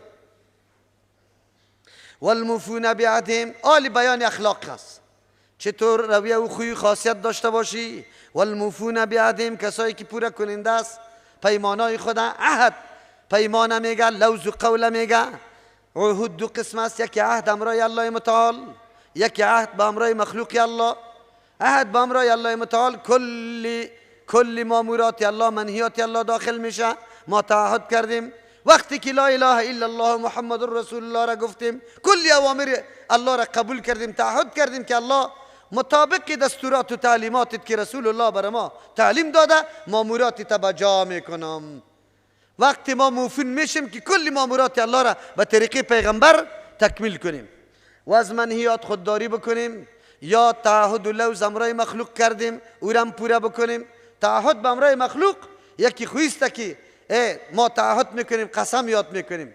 یکی مطلقی داخله، مطلقی دریور در روز اول گرفته شد، از برای دریور گفته میشه که تو خواهرها را از فلان جای حرکت میکنی، در اینمی ساعت یا را در اینجا میرسانی. این تعهد شد. این میگه من میرسانم در بدل این قدر پول. این تعهد شد. اگر در وقت و وعده نمیاد در اونجا یا اونجا غلطی و منافقت میکنه، خواهرها را میگذاره، خودش وقت خود میرسانه. اینجا چیسته 4:30 بجه اینجا خود رسانده، دیگه کلی خواهرها باقی مانده. این تعهد وفا نکرده، پولی که میگیره حرام است برش، به خاطر که مطابق کدام دستور تعهد کرده تکمیل نکرده. استاد تعهد کرده من تمامی با کمال اخلاص مندی بدون از غیر حاضری تا که عذر شرعی نداشته باشم ما درس میگم به شاگرد. در روزی که در ختم بچه کاکا رفتی، ختم بچه کاکا معاشی که میگیری حرام است برات. ختم بچه کاکا عذر شرعی نیسته. این مردم خانه خود الا کرده 100 نفر شاگرد، 100 نفر که کار میکرد روزانه 300 روپیه برای خانه خود کار میکرد. این را ترک کرده، این جامعه دیگه مصرف هم کرده. تو معلم رفتی قرا شکم پرستی تا کردی، این معاشی که میگیری سرت حرام است. اسلام نام احساس میگه، شناخت مسئولیت میگه. گپ دی نیست که یک آدم بگه ریشه مانده باشه، تسبیح در دستش باشه، ترک کده بروه. رفته این معلم صاحب اونجا مذاق شروع کرده، بچه سال ختم شد، ساعتی درسی ختم شد، در مذاق تیر شد، درسی درست ندادی، معاشت حرام است. تعهد کردی، مضمون نمیفهمی، خودت نمیفهمی، اونجا گفته که من میفهمم، عالی مضمون درس داده نمیتونی، حرام است. شهادت نامه تقلبی جور کردی، در مقابلش معاش خود گرفته رایستی، دروغ گفته ای را که من از 12 فارغ هستم، 16 فارغ هستم، دروغ گفته ای، عالی معاش گرفته رایستی. مسلمانی خیره نمیگه، ولی شما باور به الله بکنی علما بری خود شهادت نامه جور کرده. علما یا میگه که رزق دست کجا پیدا میشه؟ اگر حق تلف شده باشه، اهلیت و لیاقتش داشته باشی و محضی و بهانه میکنه ظالم است تو را در حقت نمیمانه، اونجا یک راه برات موجود است. خورم اینطور یک راه را انتخاب بکو که مشروع باشه، راه غلط انتخاب نکو. والموفون بعهدهم، این کلمه خیلی جامع است، خیلی جامع است. وفا کننده به تعهدات خود، کلش تعهدات است. ما و شما که این جمعیم ترجمه قرآن کریم میخوانیم، پس اینجا تعهد میکنیم که ما همه چیزی که فرا گرفتیم، این مجلسی که اینجا آمدیم استفاده کردیم، کمال قدر و احترام مجلس دارم، غلط تعبیر بیرون نمیکنم. مردکه آمده اینجا قرآن هم شنیده پس میره غلط تعبیر میکنه. مولوی صاحب امام ابو حنیفه رحمه الله را بد گفت، دوزد، دروغ چرا میگی؟ تعهدات وفا نمیکنه مردم، ایمان امیره میگه. اذا عهدوا، در آن وقتی که تعهد میکنه، والصابرین امدح الصابرین، امامت هم میکنیم. الله میگه کسایی که صبر کننده است. کل برنامه ها وقتی پیش میره که استقامت و صبر داشته باشی، بدون صبر نمیشه، بدون صبر نمیشه. مومن زندگیش تا مشقت و تکلیف است، گاهی رنج است، گاهی مریضی است، گاهی فقر و ناداری است، حالات دیگرگون میشه. چی باید بکنه؟ فریاد بکنه، از الله شکایت بکنه، یا وقتی که نعمت الله سرش میاد بالا رسایی کنه. و الصابرین، صبر کننده، فی البأساء، در وقت فقر و ناداری چیزی موجود نیست، آلیدی صبر میکنه، میگه فیصله الله است، البته می خیری ما بوده، اگر بر من نعمت زیاد میداد شاید که نعوذ بالله مرتکب گناه عظیم میشدم، با فیصله الله خود راضی استم، میکشم می تکلیفه. و الضراء، و صبر کننده است در حالت تکلیف، مریضی، حالت سرت ناگوار آمده، صحتت خراب شده، باز هم تسلیم به رضای الله استی، فیصله الله استی، میگی ای به حقم است. لا اقلی احساس میکنی که یا الله بسیار گناهگار هستم و این مریضی سبب پاکیم همیشه، الله در دنیا خیر است جزا ببینم، لیکن جزایم در آخرت باقی نمانه. و حین البعث، در وقت چی؟ حمله و جنگ. همیشه مقابله مسلمان با امرای کافر است. این مقابله دو قسم می باشه، یکی مقابله روی با دشمن انسانی است که توسط جهاد میشه، یا توسط قلم میشه، یا توسط تقریر و تبلیغ میشه. صورتهای متنوع داره. دنیای کفر در مقابل تبلیغات میکنه، تو در مقابلش صبر کو، استاد شو، استقامت اختیار کو. دنیای کفر در مقابل وسایل فرهنگی را پیش میکنه، اغوا میکنه، تو را از بین میبره. شبکه های شیطانی خود گسترش داده، اینترنت، موبایل، تلویزیون، از هر راه تو را شکار میکنه. تو مقابله بکو، صبر بکو، تیر از امو شبکه های شیطانیش در مقابلش صبر بکو. یا است که شیطان جنی میباشه، یا در مقابلش تو دیگه از صبر و استقامت کار بگی. شیطان تو را کشانده رویست، وسوسه ها را میندازه، گویا اوقات تو را در حد میرسانه که ببینی حتی کافر برات حق معلوم شوه، نعوذ بالله. می اگر وا حق نباشه چرا اینقدر نعمت ها برش فراوان است؟ دی سعی نمی کنی که یک نعمت ایمانی ما کلی نعمت های جهان ارزش داره، یک عقیده ما دی متوجه نمی باشی. اولئک الذین صدقوا، این مردم ها که صفت را داره، این صفت را داره، از نگاه ایمان عقیده مکمل، آدم پوره صاف پاک عقیده قرآنی داره، از نگاه اسلام مکمل به قوانین اسلام تسلیم است، برنامه خود مطابق قانون اسلام پیش میبره، از نگاه اخلاق اعلاترین اخلاق داره، صبر حوصله داره، ورخطا نشده، شکایت نکرده، ببندوباری نکرده، نعوذ بالله از حدود الله بیرون نرفته. سه چیز تکمیل کردی، ایمان، اسلام، احسان. الله میگه اولئک الذین صدقوا، این مردم ها راست باز و راستکار هستند، در دعوای خود یا راست هستند. چرا؟ عمل کردشان، زندگیشان، آثار اعمالشان یاره تصدیق کرد که یقینا این مردم است. قرآن برات میگه بلاف زدن نمیشه، یک امر انجام دادی کلی دین نیست، کلی دین نیست. بستر را پشت کردی نگو که جنتی استم، تو یک شاخه که دینه پیش برده رایستی. جناب آمده تبلیغیم چی میه؟ برما میه مولوی صاحب یک 3 روزه نمیری، یک 3 روزه بیچارگک نمیفهمه. ما تشویقش میکنیم، میرم، من نمیگم که نمیرم، میرم انشالله. لیکن او بیچاره نمیفهمه که یک روز درس ترجمه قرآن کریمی از او به 1 سال که بستری تا پشت کده، 1 ساعتی ترجمه قرآن کریم به 1 سالی بستری تو ارزش داره. لیکن بیچارگه که امو کلانایشان ترغیب کرده فکر میکنه کل اسلام اینمی بستر پشت کردن است. و مردکه اسلام شعبه های متنوع و مختلف داره. تاسف در است که این نظر در بسیاری مردم موجود است. کسایی که جهادی تفنگ در دستش باشه فکر میکنه فقط دینی نمی تفنگ در دست گرفتن است. خیر و خلاص. او مردکه تو روزنه های دیگری داری که دنیای کفر پیش آمده، مردم اغوا و برباد کرده، چادر از سر زنی دور کرده، حیا را از بین برده، دین از بین برده. با مردم در هر گوشه و کنار مقابله بکنه. دین تنهایی را نمیگه که تفنگ فیر کنی در مردم بکشی خیر و خلاص. این دین نیست. دین شعبه های متنوع داره. منحصر ساختن دین در یک شاخ این کل دین نیست.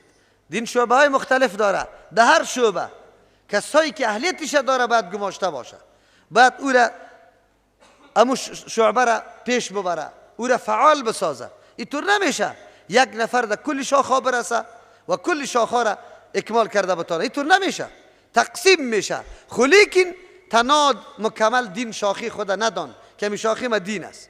سلفی بخیزه بگوید که رفع الیدین دین است، آدم در جنت میبره. نه، دین شعبه ها داره مختلف. خو کی تصدیق میشه؟ کی زندگی عملیت محک است.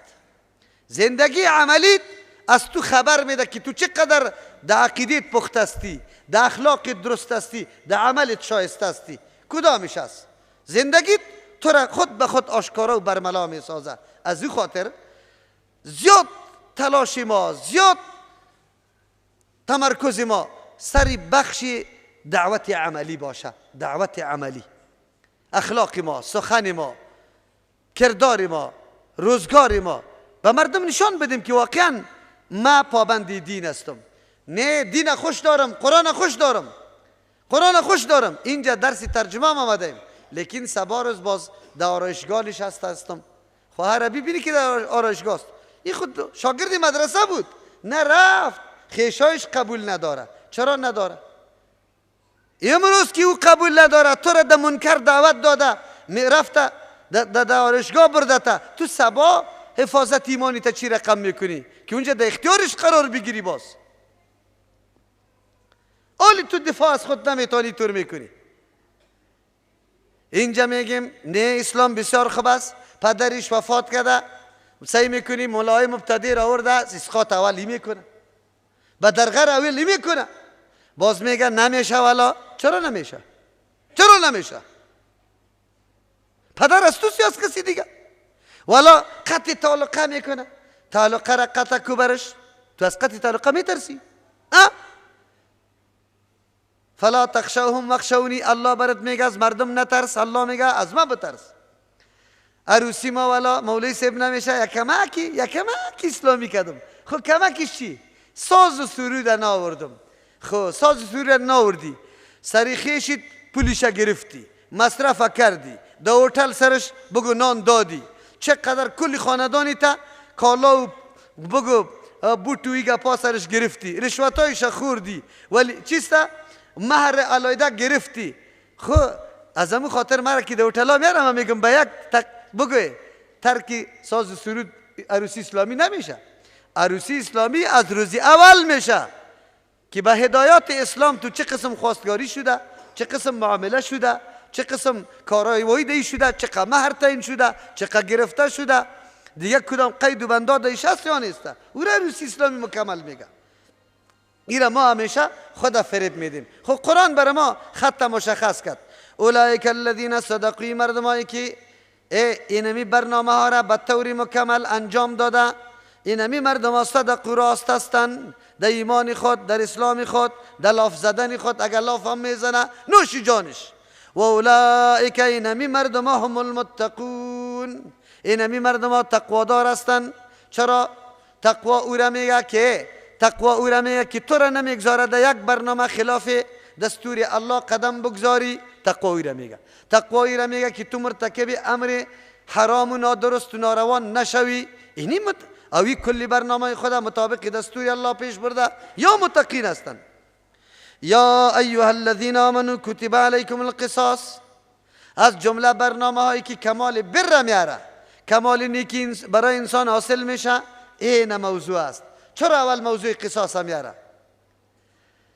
زمانی که از اقاربت کسی کشته شود هر کس لاف میزنه، آلی دیگه حدود اسلام مراعات نمیکنه، میگه ما انتقامی خدا گرفته نیستیم، از ما خزا کده کم نیستیم، صلاح داریم، رایش سری ماسته که سه شد نکشم ماندنیش نیستم. در وقتی غضب آدم همون طور میباشه یا نمیباشه؟ الله اول در اینجا تو رو امتحان میکنه که تو پابند دین هستی یا پابند چی؟ بگوی خواهش نفست چی خواهش داره؟ شیطان خدایی طور مواقع سخت تحریک میکنه تو را که برابری پشم هستی، فیلم معرفیت میکنه. چی معرفیت میکنه؟ ایج میگه زوریت کم نیست دیگه، تو را میگه که خو این قدر بی‌اعتنایی ده حقیت کرده، هنوزم تو شیشته ای که در جای یکیش که دویش نکشم ماندنیش نیستم. زمان جاهلیت اینمی طور سلسله ها روان بود، یک قتل شده بود، خو بعد از او سلسله قتلا شروع میشد، از او جانب میخست دو تایش میکشت، باز از او جانب میخست تو را بکش. با تاسف که داری تنظیم جنگی ها امی موضوعات خیلی زیاد دامن زده شد، ملت ها تباه و برباد شد. اینقدر مردم در این جنگای نعوذ بالله ناحق از بین رفت که پرسان نکن. یکی در مقابل دیگه اینمی طور کشته رایی بود. اسلام برای جلوگیری از همچو قتلای نعوذ بالله بیجا قانون گذاشته، او را به نام قانون قصاص یاد میکنیم.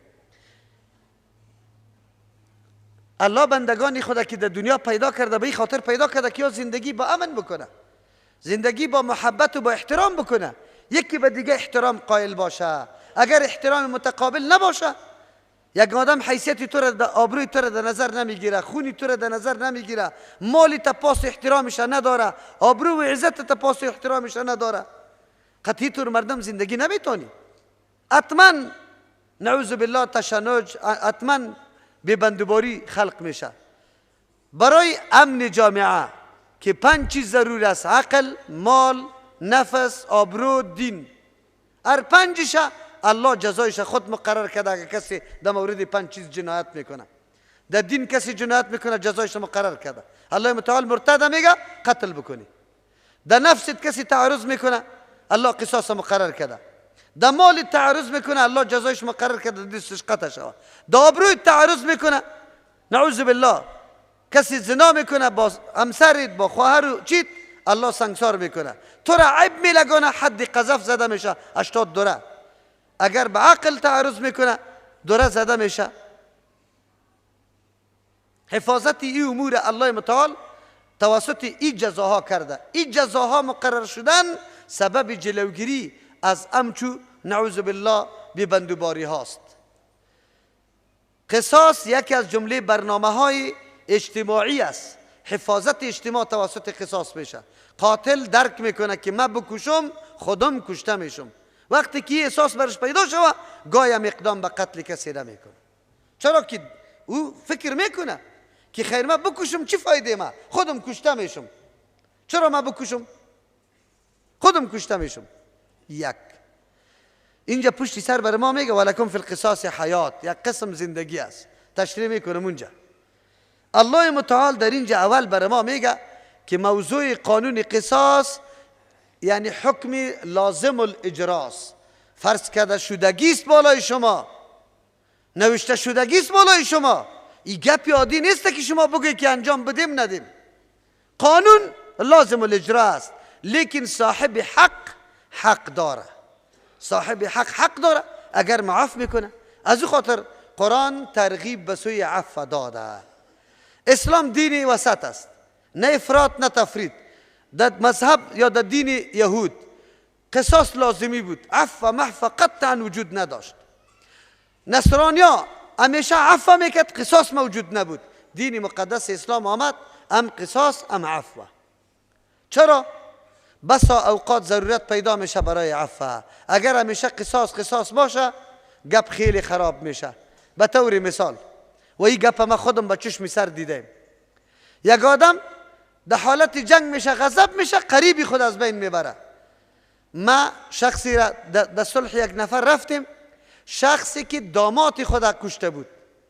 داماد خود کشته بود. کی را کشته بود؟ داماد کشته شد. همشیره همراه یتیما دیگه سرپرست نداشت بجز از اینکه در خانه پدر بیا. در خانه پدرم امی بچهش بود که قاتل. امی بچهش قاتل است. آلی ببینی پدرم ریش سفید بود. از امی قاتلم خیلی اولادا، از برادر دیگهش که وفات کرده بود پیش، از او هم چقدر یتیما. یم در این خانه بود. همشیرش که دامادشان میشد و داماد ای قتل کرد، یتیمای از او آمد در این خانه افتاد.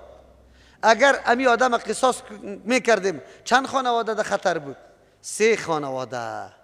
خانواده مقتول جدید، خانواده یتیمای برادر سابق و خانواده قاتل. ارسهشون به یک پدری ریش سفید که 2 سیر یا 3 سیر تخم ریز داشت. خیر و خلاص دیگه باقی میماند. حکمت هایی که در احکام الله متعال موجود است هر کس زود درک کرده نمیتونه. از همون خاطر دنیای کفر انتقاد اعتراض سر قوانین اسلام داره، اما او بیچاره کور هستند، بصیرت نداره، فکر عمیق نداره. اگر فکر عمیق داشته باشه این اعتراض کرده نمیتونه. میگن قاتل قتل کرده، حالی که قتل کرده خو خلاص دیگه، یکی خو از بین، چرا دوم از بین ببریم؟ اگر نبریم از بین این مردکه جرأت دیگه پیدا میکنه، دیگر از بین میبره. مثل که تو در بدن یک عضو سبب خرابی اعضای دیگه میشه، یک عضو از بین میبری. ما و شما زمینا داریم نداریم؟ در زمینداری وقتی که پیاز میکاری باز خشاوه میکنی. خشاوه خیلی رواج است. از بین پیاز علفا را بچین. اگر علف نچیندی پیاز نمیشه، علفا کلش بالا میشه، پیاز کامل گم میشه.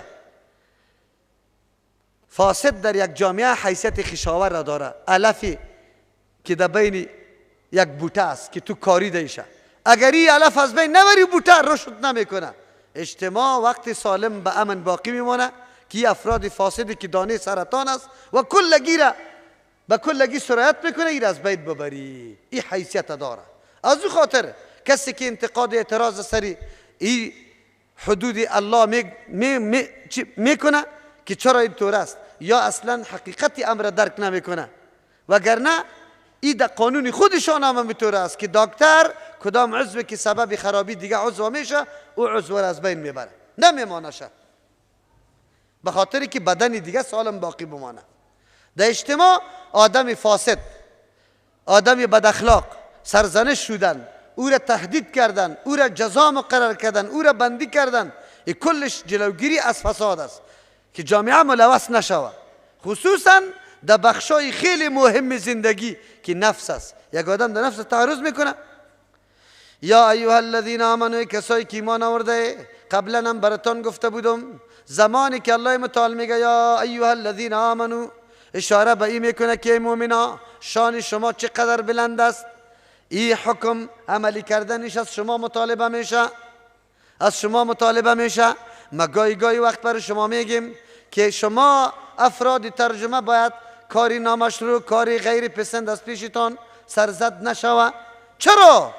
او کسایی که در بیرون بازار در لیسه مریم چکر میزنه، از او خواهر ما گله ندارم که چرا حجاب نمیکنه، چرا متانت و چرا عفت خدا رعایت نمیکنه.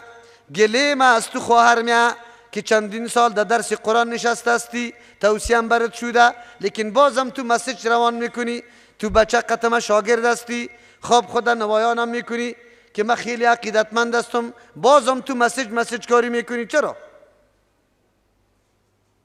شانی توی طور نیسته.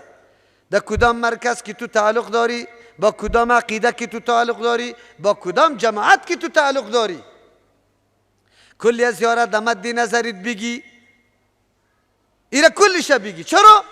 لکه تو عیب کلی جامعه است. در دوره تفسیر اگر یک نعوذ بالله یک بچه یا دختر خراب شوه، کل دوره تفسیر بدنام می سازه. جنایت تو بسیار بزرگترین جنایت است و ایره باید بدانی، ایره باید در نظر بگیری کی به کی برمیخوره و چه قسم برمیخوره. کاری ما در اینجا، جنایت ما در اینجا برمیخوره به تفسیر قرآن، به کتاب الله برمیخوره.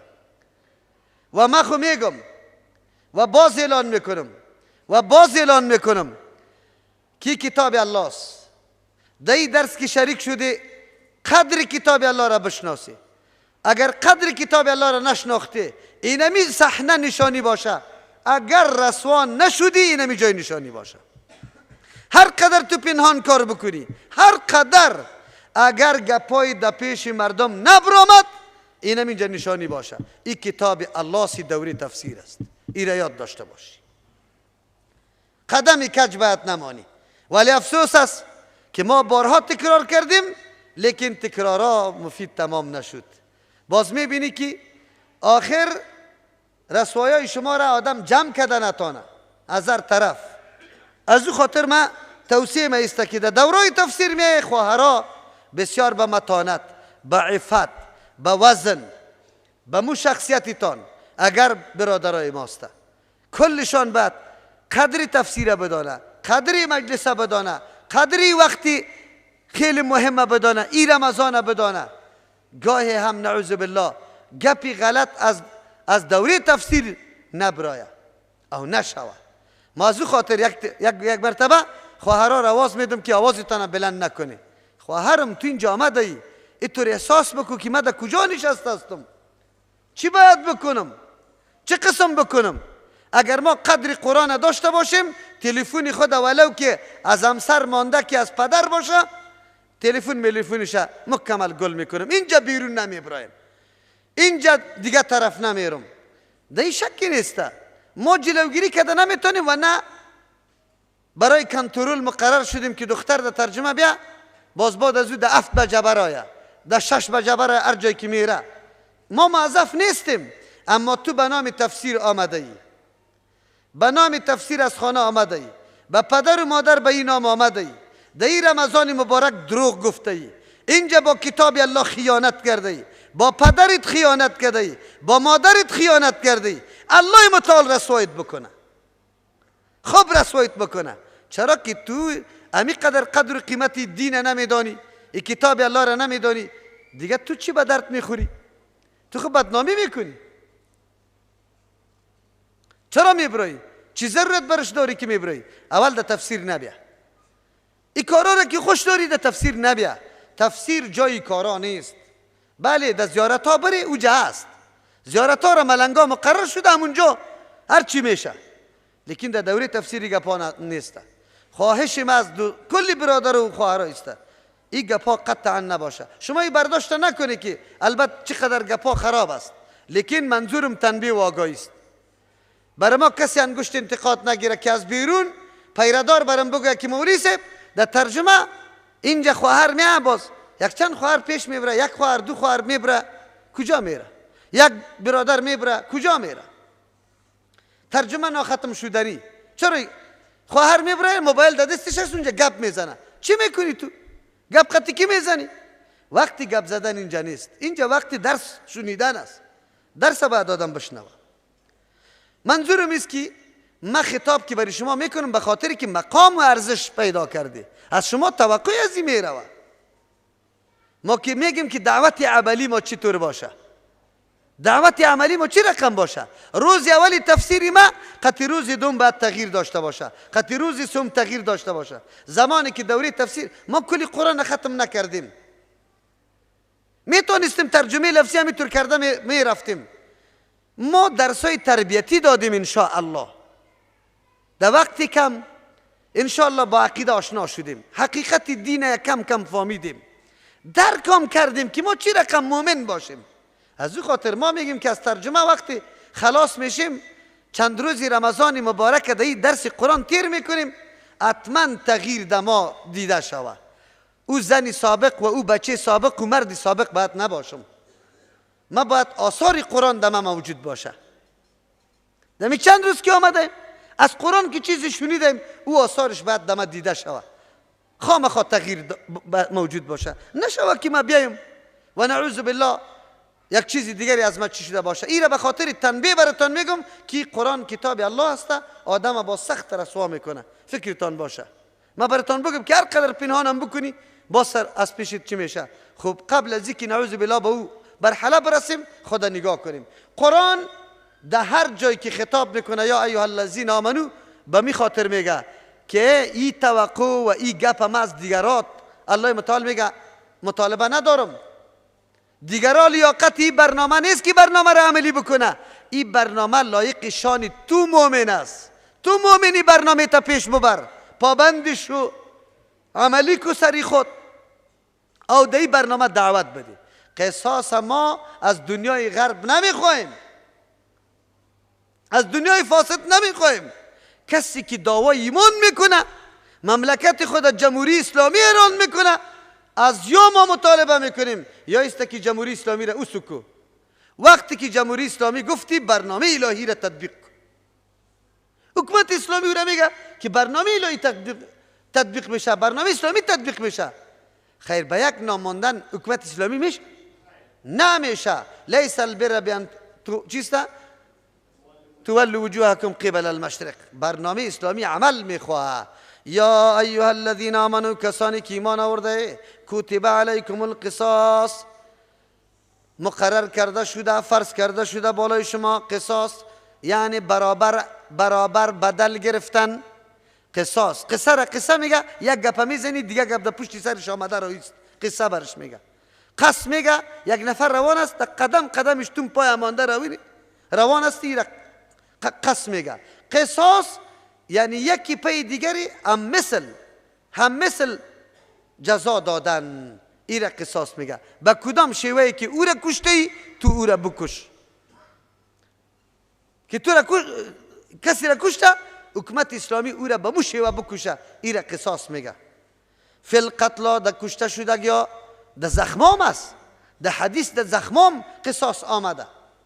یک کسی را زخمی میکنه، چشمش میکشه، دندانش میدا میکنه، زخم میکنه، کلش در حدیثی گپا آمده، قصاص گرفته میشه. خب مسئله نفس خیلی اهمیت داره. زندگی یک مسلمان بسیار اهمیت داره.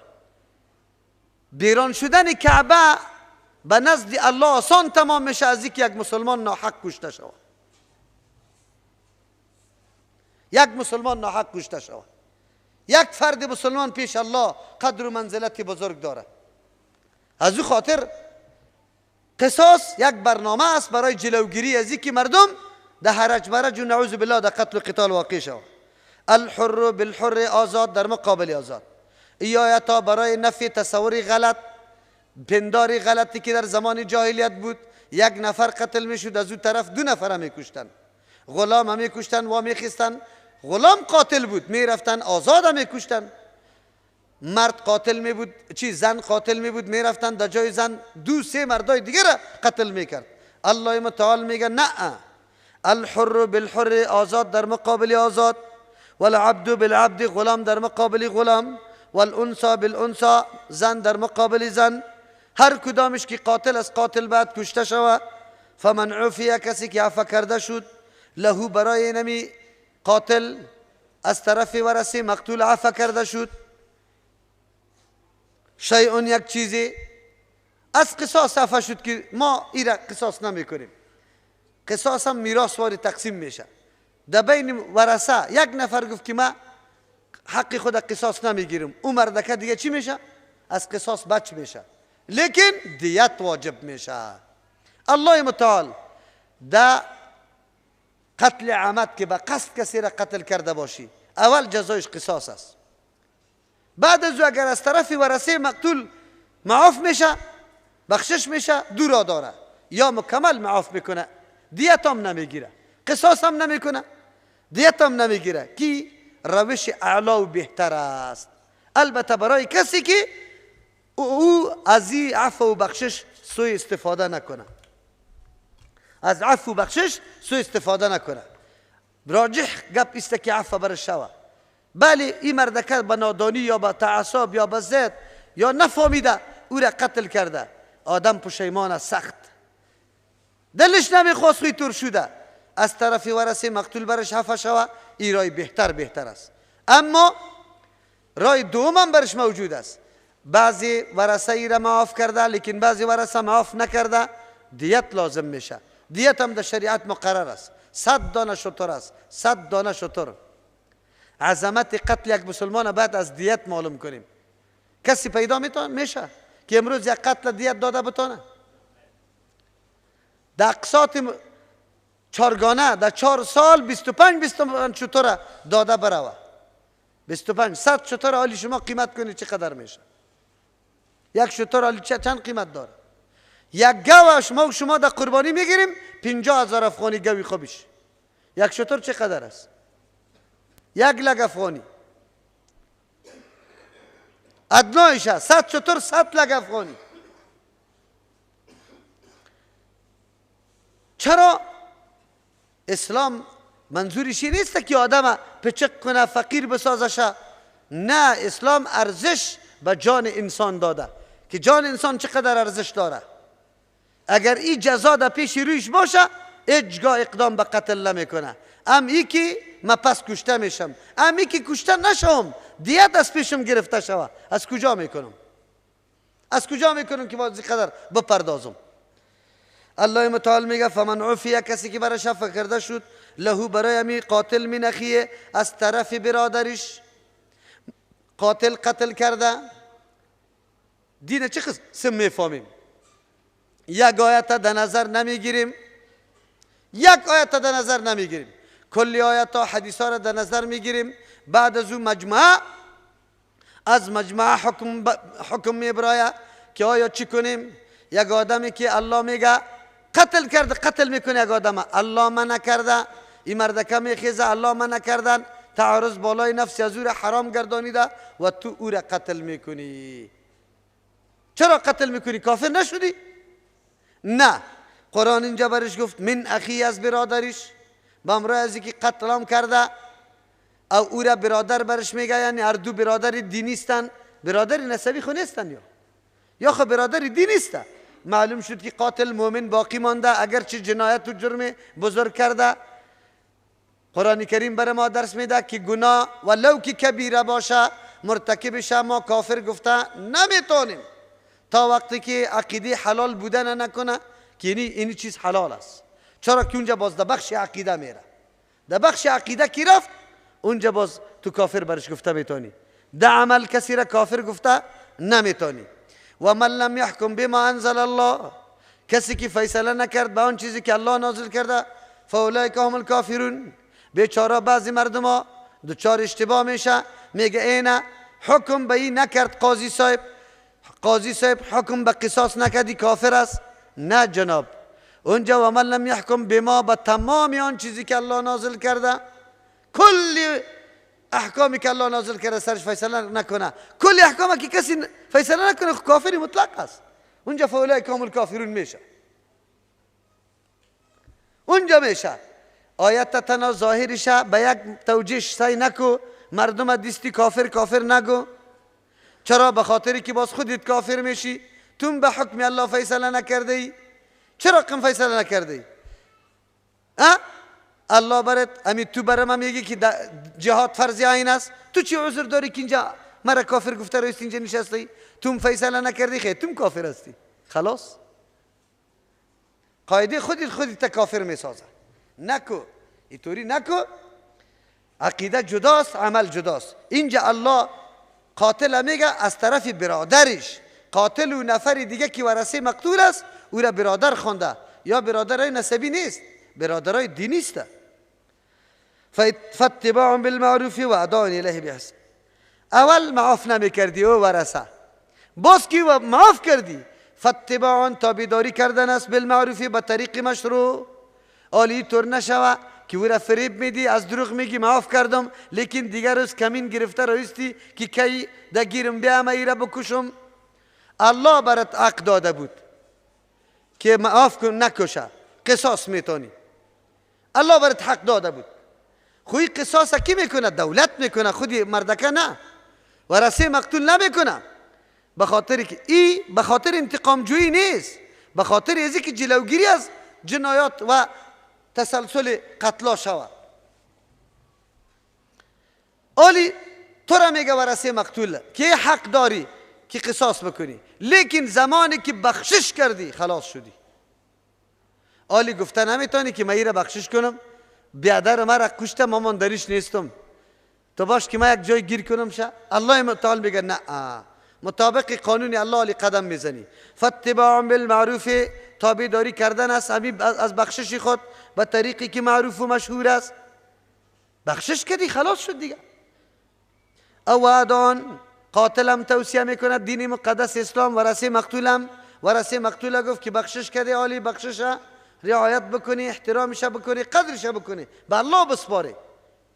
لیکن قاتلم میگه فادان و ادان الیه به احسان، کدام دیت و پول و پیسه که سر ازی مانده میشه، یا علی طور نکنه که بچلو ول خدا بکنه بدر بگریزه دیگه، سالا نه پول بپردازه نه در قیسش باشه. نه، تو هم کدام دیت که سرت مانده میشه به هر قیمت که میشه ایره پر آورده بکو، مطابق اقساطش، مطابق همون زمانی که شریعت برات مشخص کرده بپرداز. ذالک تخفیف من ربکم، این بخشش کردن که بدون قصاص است یک نوع تخفیف ده حکم است از جانب پروردگار شما. چرا در دیگه امتها نبوده؟ یهود تنها قصاص میکرد، عفا مفا نبود. نصارا تنها عفا میکرد، قصاص نبود. اوطور نبود. در اسلام اردو امر آمد، در موقع قصاص شود. آدم خیلی لجوج است، خیلی قتلام میکنه، رایم نمیزنه، اینطوری مردم عفا باز درست نیسته. به خاطری که جلوی ازی باید محکم گرفته شود، قصاص شود. یک آدم دیگه به نادانی به نافهمی قتل کرده، از دشت صادر شده، لیکن سخت پشیمان است. عفا در حقش خیلی زیاد مفید است. الله متعال میگه برای رعایت حال شما که انسان یک طرفه و یک جانبه نباشه، وسط داشته باشه، به خاطری که گاهی مصلحت قصاص راجع میشه، گاهی مصلحت عفا راجع میشه، یکیش راجع میشه. از او خاطر اردو را الله روا کرد و یک نوع تخفیف از جانب پروردگار بود بالای شما و رحمت، ذریعه رحمت است برای شما. چی مانا؟ وقتی که شما عفا کرد براتان قصاصه دیگه، عالی شما سالم باقی مانده، عالی که سالم باقی ماند، امی مردکه اولادش یتیم نشد، از او خب از یتیم شده بود، از یه اولادش یتیم نمیشه. این سبب ترحم بالای چی شد؟ امو اولادکای شد. اگری قصاص میشد اولادکای ازی خم بی پدر میشدن، این سبب رحمت شد.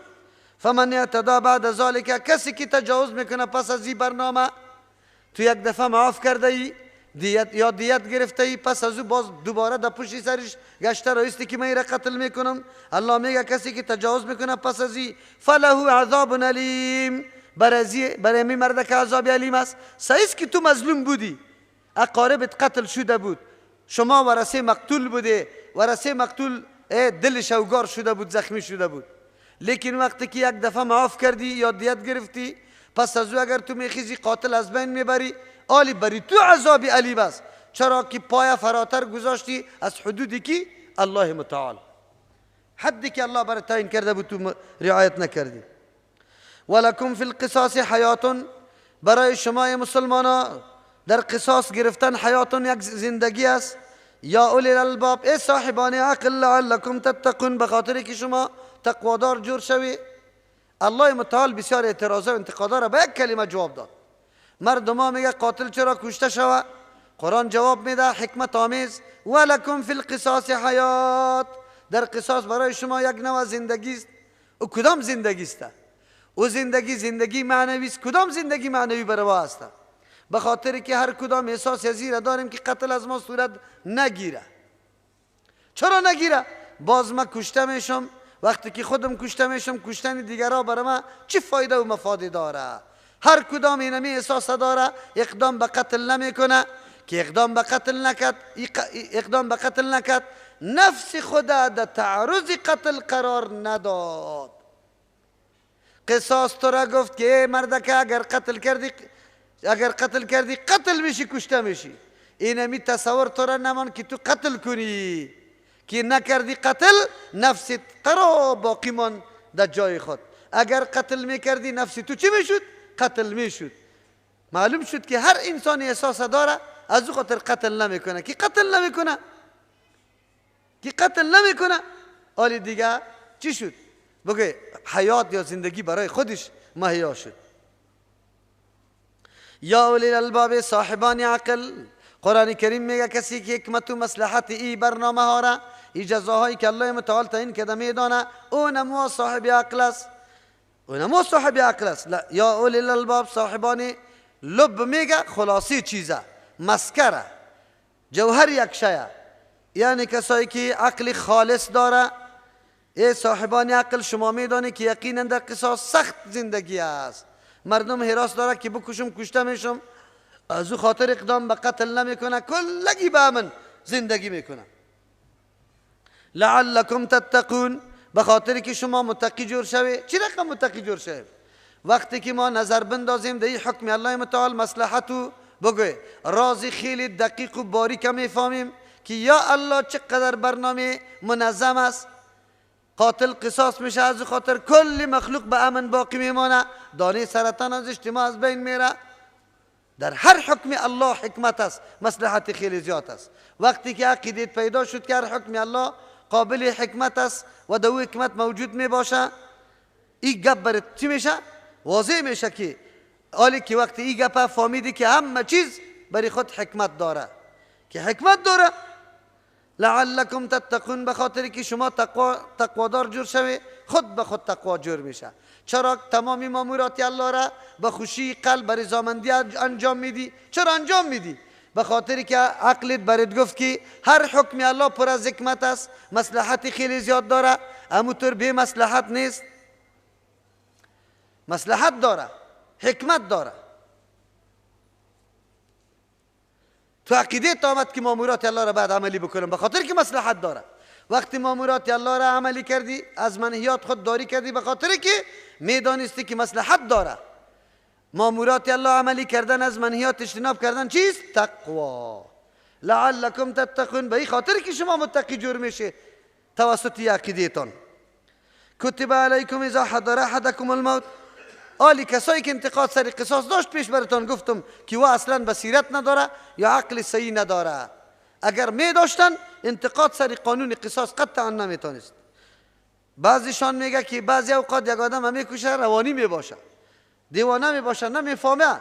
اسلام خوره رعایت میکنه، اگر نفهمه راستی هم قصاص نمیشه. کتب علیکم اذا حضر احدکم الموت، برنامه وصیت است. وصیت بعد از این وصیت است. الله متعال برنامه وصیت بعد از مسئله قصاص ذکر میکنه. چرا؟ به خاطر که قصاص حفاظت نفس بود، در وصیت حفاظت مال است. الله متعال اشاره میکنه که مال مثل نفس واری حیثیت داره. مثل که نفس تعرض سرش حرام است بدون موجب شرعی، مال یک مسلمانم تعرض سرش حرام است بدون موجب شرعی. مثل که در نفس خودتون قدرت تو توان نداری که به جای تصرف بکنی در نفس، خدا بکشی، اعضای قطع کنی، به کسی وصیت کنی که برو بیا دستی مرا قطع کن. نه، نمیتونی. مال انسانم نه خودت و نه کسی دیگه سرش تعرض بکنه. خودت هم میتون نشه که به جای پف کده بروی. از او خاطر عالمیه ریش سفید محکم کده. ترجمه قرآن آمد، موترا را دید که ولای خود ترجمه گرفته شده. گفتم او روز در پیش دامادش دلارا وجود داره، بیا بگی پتی کده بگو یک موتر در چیست در بخشیم است، یک موتر در بخشیم است. نمیکنه. در مسجد تیر میشه، چنده میشه، نمیده. در مدرسه تیر میشه، نمیده. یتیما از پیش سوال کده نداده، سائلین سوال کده نداده، در چاه ضرورت شده نداده، در قبرستان ضرورت شده نداده، در جوی ضرورت شده نداده، در مکتب و مسجد ضرورت شده نداده. وقتی که جان کندن شروع میشه، آلی بچه خدا میگه پشت ما جمعه های خیلی زیاد بکنی. خوب جمعه بکنی. خوب جمعه چی مانا؟ کباب بگوی، دو پیازه در نماز صبح وقت اما چیزش معیا باشه. ایره خوب چی میگه؟ جمعه. این مردکه تا آلی را زکات هم نمیداد، آلی که در جان کندن نزدیک شده میگه بچه های مرا رسوا نکنی که مردم بگویا که بچه هایش پشت فلانی هیچ جمعی نکرد. در 40 جمعی برسانی. خود 40. این مال از تو ایطوری تصرف برای تو جایز نیست. مال در راه مشروط تصرف باید بکنی، در راه غلط تصرف نکنی. وصیت چی را میگه؟ حکم تاکیدی را که بعد از مرگ انسان برای اقارب خودگی خود میکنه، اولادای خود میکنه. این را وصیت میگه. وصیت حکم وصیت است که بعد از مرگ نافذ میشه. تو وصیت کردی که مال ما برای فلانی است، وصیت کردیم برش، حالی گرفته نمیتونه فلانی، هر وقت که وفات کردی میاد در پیش ورثه فلانی، کی میاد امی وصی کی حق داره که کفن دفن مرده مکمل شده باشه از پول خودش. دوم قرضایی که داره او را مکمل ادا کرده باشه. سوم چیزی که وصیت کرده او را باید حالی چی بکنه؟ عملی بکنه چیزی که وصیت کرده. خود چقدر اگر این مرد که به کلی مال وصیت کرده نمیشه کلی مال. سوم حصه. چقدر؟ سوم حصه. آدم وصیت کرده 1,00,000 افغانی را، رفت مال داراییش مکمل سنجش کردن، کلی داراییش، خانه، کاشانه، مال، دکان، هر چیزی که داره. این وصیت 1,00,000 روپیه کرده، خب کلیش که زد 2,00,000 افغانی شد. 1,00,000 وصیت نمیشه. 3,00,000 افغانی اگر هر چیزش موجود میشد، سوم حصه جور میشد، 1,00,000 چی میکرد؟ نافذ میکرد، وصیت میکرد. لیکن حالی 3,00,000 نشده، 2,00,000 شده. خیر حالی 2,00,000 تقسیم 3 کو تقریبا 70,000 بالا. خلاص پس از او توزیع کو. سومی سر تو حق داری که وصیت نافذ کنی، دیگهش حقی کیست؟ وارث هاست. این را وصیت میگه. این وصیت ها 2 قسم است. یکی وصیت کردن مال و منال است. یک آدم وصیت وفات میکنه، وصیت میکنه فلان مالم برای فلانی، فلانم برای فلانی، کتابم برای فلانی، موترم برای فلانی. این را وصیت میکنه. این وصیت وقتی نافذ میشه که برای وارث نباشه. یک آدمی که خودش میراث میبره او نباشه. این وصیت از سوم حصه زیاد نباشه. این وصیتش اگر وارث باشه باز اجازه ورثه، کسایی که میراث میبره اجازه کلگی ضروری است. این وصیت مالی است. یکی وصیتی است که دین و چیزای دیگه مردم سری تو است. از دنیا میروی قرضدار هستی از یک دکاندار، وصیت میکنی. حج سرت فرض شده نکرده، وصیت میکنی که من خود رفتم وفات میکنم در جای من حج بکنی به خاطر که حج سرم فرض شده. کفاره قسم خورده بودم به نزدیک شدن زن ایلا کرده بودم، بعد از او کفاره را ندادیم، از طرف من کفاره را بده. با سیاستر خودم بستری به قصد در روز رمضان مبارک کردم، 2 ماه پی در پی روزه ما بود، آلی خیلی من وفات میکنم نگرفتیم شه، در عوضش فدیه از این را بده، فدیه از این را بده. در کدام جایی که وصیت مالی جاری میشه او وصیت مالی میشه. خو این جای اینطور نامده در حدیث که وصیت بکنه یک مرده بگویه که نمازایم قضا شده فدیه شه بده، سجده سهو را نکردیم فدیه شه بده، سجده تلاوت نکردیم فدیه شه بده، قربانی را نکردیم فدیه شه بده. اینطوری نامده. این اسقاط کی مردم ها میکنه در یک جای نس نداره، از جان خود دیگه پار شروع کرده. وصیت خوینی را میگفت. آلی بیا کتب علیکم اذا حضر احدکم الموت، فرض کرده شده یعنی لازم الاجرا کرده شده علیکم بالای شما چی چیز؟ الوصیت و وصیت. وصیت پشتی سر است، اون را پیش ذکر کردم که خبر شما بفهمی چی نایب فاعل یعنی چی چیز فرض کرده شده. وصیت فرض کرده شده. کی فرض کرده شده؟ اذا حضر احدکم الموت، زمانی که حاضر شود به یکی از شما مرگ که حاضر شود چیز آدم نمیتونه، خود جانت میبره. وقتی که حاضر شود اسباب مرگ، علائم مرگ براتون حاضر شود، سر شما فرض کرده شده است وصیت. همینجا میمانیم. این ترک خیرا، اگر مال گذاشته بود، مردکه وفات میکنه خب مالش گذاشته شده، وصیت فرض است. در اموری که لازمی است فرض است. قرض مردم سری تو باقی مانده، وقتی که وفات میکنی وصیت کن، سری تو فرض است. حج و عمره حج سرت فرض شده بود حج هم ندادی، وصیت سری تو چی است؟ فرض است. کفارای ایلا، زهار، بگوی قسم، این کفارا سرت مانده یا روزه را نگرفته ای، آلی در سفر یا در مریضی نگرفته بودی، آلی جور شدی آمدی امو روزه ها را نگرفتی، آلی مرگ سرت آمده سری تو وضعیتی روزه ها چیز فدیه روزه ها فرض است، این سری تو فرض است که وصیت بکنی. اینی را وصیت میگه باید بکنه. یک آدم وفات میکنه وصیت های بکنه که گردن خودش خلاص و نفعش برای مسلمان رسیده باشه، نه ضرر باشه، ضرر نباشه. اینطور وصیت بکار است. این وصیت هایی که مردم ما میکنه با تاسف، این وصیت هایی که قرآن بیان میکنه حتی مولای ما وصیت نکرده، کرده اما تو وصیت نکرده. در جاهای ما و شما وصیت به چی میشه؟ یک پدر میخزه بچهای خدا میگه بچایم پدری تانی ترمفت تیر نکرده، بسیار غیرتی بوده، این مردم از پیش ما شل زده نمیتونست، شما نامی مرا در خاک یکسان نکنی، شما می نمی رقم باشه بزنی لط کنی. این وصیت ها را میکنه. دیگهش چی وصیت میکنه؟ دیگهش وصیت میکنه بچایم در میدانا ناجوانی نکردیم، شوم که سرم صدا کرده که بیادهی سازندگی ما کامیابی ما در سازندگی همی بوده که به امرای هر کس رفتیم شما هم بری همی رقم میگه. اولاد خدا سازنده تربیه کرده همی توصیه را برش کرده رایسته.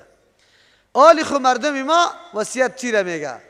وصیت میکنه برش میگه اینی قمالی مرا دستقات بمانی، اینی را در الوای شام بکنی، اینی را در جمعی، اینی را در سالپرگی، اینی را هم در بگه چلی. این وصیت ابن عابدین رحمه الله صاحب فتاوای شامی معتمدترین فتاوای علمای احناف است، او نوشته میکنه که توری وصیت ها باطل است. رساله بسته نوشته کرده شفاء العلیل و بل الغلیل فی ابطال الچست وصیت بالختمات و التهالیل. رساله نوشته کرده در باطل بودن چی؟ وصیت های ختم کردن و لایلا گفتن که پشتی سر من اینطور بکن. این وصیت ها باطل است و قطعا عملی نمیشه. این وصیت ها صحیح نیست. وصیت شرعی را اینجا میگه. یک موضوع را خوب فهمیدیم که براد از این وصیت در جای چیست؟ شرعیش است نه غیر شرعیش. دیگه مثلا این ترک خیرن اگر گذاشته بود ماله، الله متعال مال خیر گفت، خیر نصارا نیست در دین مقدس اسلام مثل نصرانیت واره، مال اولترین دشمن خود قرار بده، برو دماغاره ها خوکو قطعی مال سر و کار نداشته باش، اسلام و تردین نیست. لیکن مال ای قدر هدف زندگیم قرار نمیده مثل یهود واره که چشمش پشتی مال میفته، همه آبرو عزت قربانی چی؟ مال و مادیات باشه. که امروز نمونه بارزی از دنیای غرب است. دنیای غرب تمام هدف و مقصدی برنامهشان فقط حصول مادیات است. او طرف معنویات اخلاق هیچ وجود نداره. روح زندگی مکمل چی شده؟ ختم شده. اسلام دین مقدس به مال خیر گفته. از این معلوم میشه که مال در دست مؤمن واقعی خیر است. چی است بگه؟ مال در دست مؤمن واقعی، دنیا در دست آدم صالح، این خیر است. چرا؟ او در جای مصرف میکنه که او لایقش میبینه که اینی قابل مصرف است و لیاقت داره که سرش مصرف کرده شود. شریعت ای را براتون تعیین میکنه. مال خیر گفته، معلوم شد که مال بد چیز نبوده، مال خوب چیز بوده، بلکه به دست آوردن کمالات در دنیا و جنت در آخرت موقوفی کیست؟ مال است. مالی که از راه حلال کمایی میکنی لیکن طریق مصرفش هم یاد داری که چه قسم من مصرف میکنم. اینی مال خیر میگه الله متعال. خیر مثل که حفاظت نفس میشه، حفاظت مال هم شود.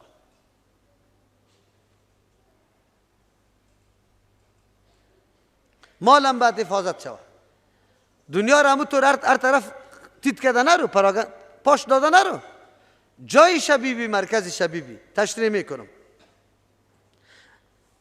للوالدین برای کی باشه وصیت؟ با پدر و مادر و الاقربین، برای رشته دارا، بالمعروف به طریقی که معلوم دار باشه، عادت مردم باشه. حقا علی المتقین موضوع مسئله ثابت شدگی بالای متقین است. متقین رعایت از را بکنه، کسایی که در صدد تقوا هستند. بعضی مفسرین قائل به است که آیت منسوخ است. چرا؟ به خاطر که پدر و مادر میراث میگیره، پس توسط آیت میراث پدر و مادر میراثش مشخص شده.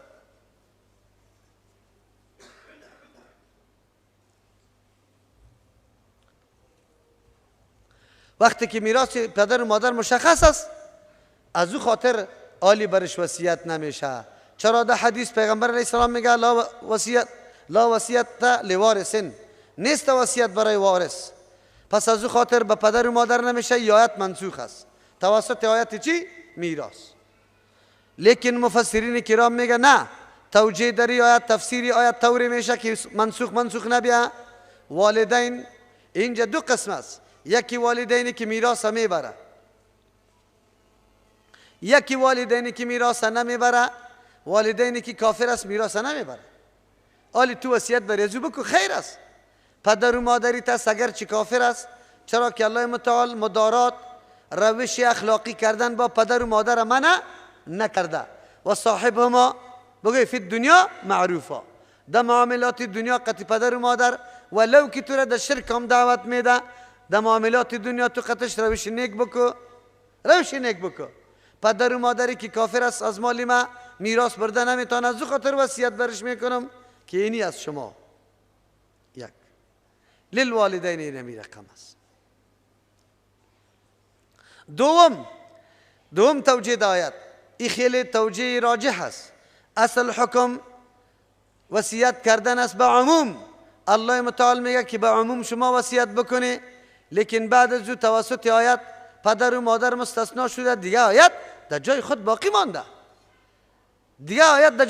مانده، اگر آدمی فقیر مسکین پیدا میشه، بس وصیت برش شوه، داده شوه. دو توجیه. سوم توجیه ایجاد این رقم است، کتب علیکم اذا حضر احدکم الموت ان ترک خیرا الوصیت. اگر گذاشته باشم مالا، وصیت سرش فرض کرده شده. برای کی؟ للوالدین. این وصیت فرض کرده شده بالای پدر و مادر. پدر و مادر که وفات میکنه باید وصیت بکنن. والاقربین، دیگر رشته داران، بالمعروف، به طریق معروف، یا خودشان وصیت بکنه برای دیگران، خصوصا کسایی که میراث نمیبره، مثل بچه‌ای که پیش روی پدر بمونه، نواسه باقی بمونه، امرای کاکا میراث میبره از بابا. او چیسته؟ بیادرزادی همی برادرها برده نمیتونه، به خاطر که واسطه قوی از دیگه در پیش است. کاکایش واسطه قوی میشه. کجا رسید؟ چی؟ بیادرزادی که پدرش در پیش روی پدر وفات کرده، پدر یعنی طفل، ما و شما نواسه میگیم، او میراث برده نمیتونه. الله متعال دستور میده که شما امو کسایی که مستحق هستند و میراث سهم نداره، او مردم ها را باید پر بکنه. یعنی چیسته؟ وصیت بکنه مال برش. از او خاطر بابا کلان وقتی که میفهمه که ما وفات میکنم، بچام داره و نواسم داره، چون نواسه پدرش پیش روی ازی وفات کرده، اگر بابا وفات بکنه، اونمو بچهش میخیزه مال در بین خود تقسیم میکنه. یک نفر که چیسته؟ بگه پدرش زنده نیست و میراث برده نمیتونه. آلی الله میگه که والدین یا اقارب، هر کس کی است وقتی وفات میکنه، برای همچون مردمایی که محروم از میراث هستند وصیت بکنه، به خاطر که بگه لحاظشان شوه، هدر نرو زندگیشان. تاسف در اینجاست، چون پدرای ما و شما دستورات نمیفهمه، اول طریقی وصیت نمیفهمه، دوم باز عمل سرش نمیکنه. مردم ما و شما کلش همینطور در زشتی روان بباشه، کدام چیزی که یک کمی به ترتیب برشان ثابت میشه، باز او را عملی نمیکنه. اینجا خوب میفهمه که نواسه برده نمیتونه حقه، بجای از که در زندگی خود به نواسه حق بده و به برادر به بچهای دیگه خود بگوید که اینی حق عزیز، چرا که یک روز ما وفات میکنم، بازی میراث برده نمیتونه، ما ملکتش آلی خاص میکنم. این سوالی بود که اکثر مردم میکرد که نواسه چرا نمیبره حقه. او به خاطر نمیبره که مسئله عصبه است. هر کس که نزدیک به مرده باشه کلی مال او میگیره، به دیگران نمیرسه. نواسه یک پټه چی شد دورتر است، از او خاطر برده نمیتونه. لیکن نه بردن از او اینطور نیست که بخی حقش محروم است، بلکه حق از او محروم نمیشه، باید وصیت شوه. از طریق وصیت نواسه باید چی شوه اکمال کرده شوه. خب دیگه توجیهات مفسرین کرده، از او خاطر ضرورت نیست که کل توجیهات بکنیم. امی توجیهات درست است یا است که این وصیت للوالدین تو نیست که کسی دیگر وصیت کرده که برای پدر و مادر چیزا بده. اینجا وصیت برای والدین است که والدین وصیت کنه ملک و مال خود به کسی دیگه که اینی چیز باشه اینی چیز نباشه. حقا علی المتقین والاقربین بالمعروف، الوصیت وصیت فرض کرده شده للوالدین برای پدر و مادر، والاقربین بعد دیگر رشته دارا بالمعروف، به طریقی که عادت و معروف است. مردم چه قسم یکی دیگر وصیت میکنه. حقا علی المتقین ثابت کرده شده بالای کسایی هستند که در صدد تقوا است. چرا؟ به خاطر که تقوا وقتی حاصل میشه که ما فرمان الله را بپذیریم. اینجا مطابق فرمان الله پذیرفته شده. فمن بدله بعد ما سمعه، پس کسی که تغییر میده. بس اوقات مردمی وهم میکنه که من وصیت نمیکنم به خاطر که بیا از اون نافذ نمیشه، بچهای دیگه میگیرشه، به مادر خودم نمیده. از او خاطر هیچ ضرورت به وصیت نیست، نه وصیت نمیکنم. الله متعال میگه نه تو وصیتی بکو. اگر کسی وصیتی تو را تغییر میده گناهش سر خودش است، لیکن تو وصیتی بکو. در اینجا اشاره میکنه کدام امر دینه که انسان انجام میده به توسط موضوعات احتمالی از بین نمیره که والا اینطور نشوه اینطور نشوه. نه، قرآن برای ما میگه امر عملی را گام بردار، امر احتمالی خود به خود گام برداشت نمیشه. تو وصیت بکو. ای که مردمی را تغییر میده نعوذ بالله نمیده کاری از واست. فمن بدله، کسی که تغییر میده این وصیت بعد ما سمعه، پس از او که شنیده وصیت، فانما اثمه، یقینا گناهش علی الذین، بالای کسانی است یبدلونه که تبدیل کرده. اینجا یکی موسی است وصیت کننده، یکی موسی است و یکی هم موسی له است. موسی چیزی وصیت شده را میگه، موسی له به کسی که وصیت کرده شده. به طور مثال همین نواسه را میگیره. بابا کلان موسی است، برای کسی که وصیت میشه او بچایش است. و چی چیزی که وصیت برای کسایی که وصیت شده او ناسهش است. و به کسی که وصیت کرده میشه او بچایش است. و چی چیزی که وصیت کرده میشه او مصابیهی است، مثلا مال است. بابا کلان میخیزه به نواسه خود وصیت میکنه، وصیام امی بچای خود قرار میده و وصیت کرده شده برایش او نواسهش است. میگه اینی توته زمین یا اینی مقدار پول ای از فلانی احمد بگه نواسه است بری از یاسته. اینیالی اگر ای بچه بخیزه تغییر بده ای وصیت، نعوذ بالله چیزی را که مشخص کرده بود بابا کلان او را دان نمیره، یک چیزی خشره را بیکاره را میگه که از چی است؟ از بیادر زاده است، از نواسه پدر. خب یا ایسته که نه از سر این کار میکنه که نگفته پدر، یا گفته خو دکانه نگفته دمندهی. اینجا دکانه که در کجاست؟ بگه در چاره چی میگه شهید، در چاره شهید است. اینی را گفته. اینی تغییرات که کسی بیاره گناه سر امو کسی تغییر آورنده است. مرده در اینجا که وفات کرده این گناهگار نیست، الله مؤاخذه نمیکنه. چرا وظیفه خود انجام داده در سر رسانده. در این صورت الله متعال جرأت داد برای کسایی که وصیت میکرد که باید وصیت بکنه، یعنی وصیت خدا بکنه. در اینجا یک تاویل دیگه یا تفسیر دیگه هم است. بس اوقات یک آدم در پیش یک کسی می باشد حالت سختی می باشد، جان کندن. همیشه در اسلام همی طور است که مردم ها در پیش کسی که خیلی مریضی زیاد باشه میشینه و این خوب کار است شیشتن، به این خاطر که مردکه میگه وفات میکنه. اما امی طریق نشست ما طوری است که ما ام اسلوبی نشستن یاد نداریم، در حالی که نشستن در این طور موقع به این خاطر می بود که آخرین کلمه که این مردکه به زبان میاره که بعد چی باشه؟ کلمه طیبه و کلمه شهادت باشه. تو تلقین کو برش، حتی گفتم میتونی بخون، خونه بخونه نگو، تو قطعی خود تکرار کرده برو سخت تا که مردم چی شوه؟ متوجه شوه و آخری کلام خدا لا اله الا الله محمد رسول الله، لا اله الا الله محمد رسول الله آخری رحلتش از دنیا شوه. این مردم که در اینجا نشسته می باشه، این آدمی که جان کندن میرسه وصیت ها میکنه. بس اوقاتی طور وصیت میکنه که خو میره از دنیا، دلش از زمین دنیا سخت ناامید میشه. یک دفعه شروع میکنه که مالی ما اینی قدرش در اونجا مصرف کنه، اینی را در اونجا، اینی نه در بچه ما نه بگوید در دیگر ها. اینمی آدمایی که در پیش اینمی کسی که قریب مرگ است نشسته است توصیه برش بکنه، او مردکه را بگویه، یا ایسته که مریض از خدمت شکست نکرده قارش آمده آلی در دیگه کس وصیت میکنه، ای برش بگویه که نه خیر است، تو قهر نشو، مالای تا در هر کس توچی نکو، ای را ملم میکنی تا که آماده به ای میشه که چیزی حق برای بیرازخورای خود باقی میگذاره و به طریق عادلانه ای آدم وصیت میکنه. مثل که اونجا در حق ورثه ظلم میکرد که مال به مردم میداد، آلی اگر این مردکه در بدعت ها وصیت میکنه، نفری که در پالوش نشسته است او را توجیه کنه بفهمانه. اگر توجیه نشد مثلا او اصلاح نشد، کجا رسید؟ گناه سر خودش هست.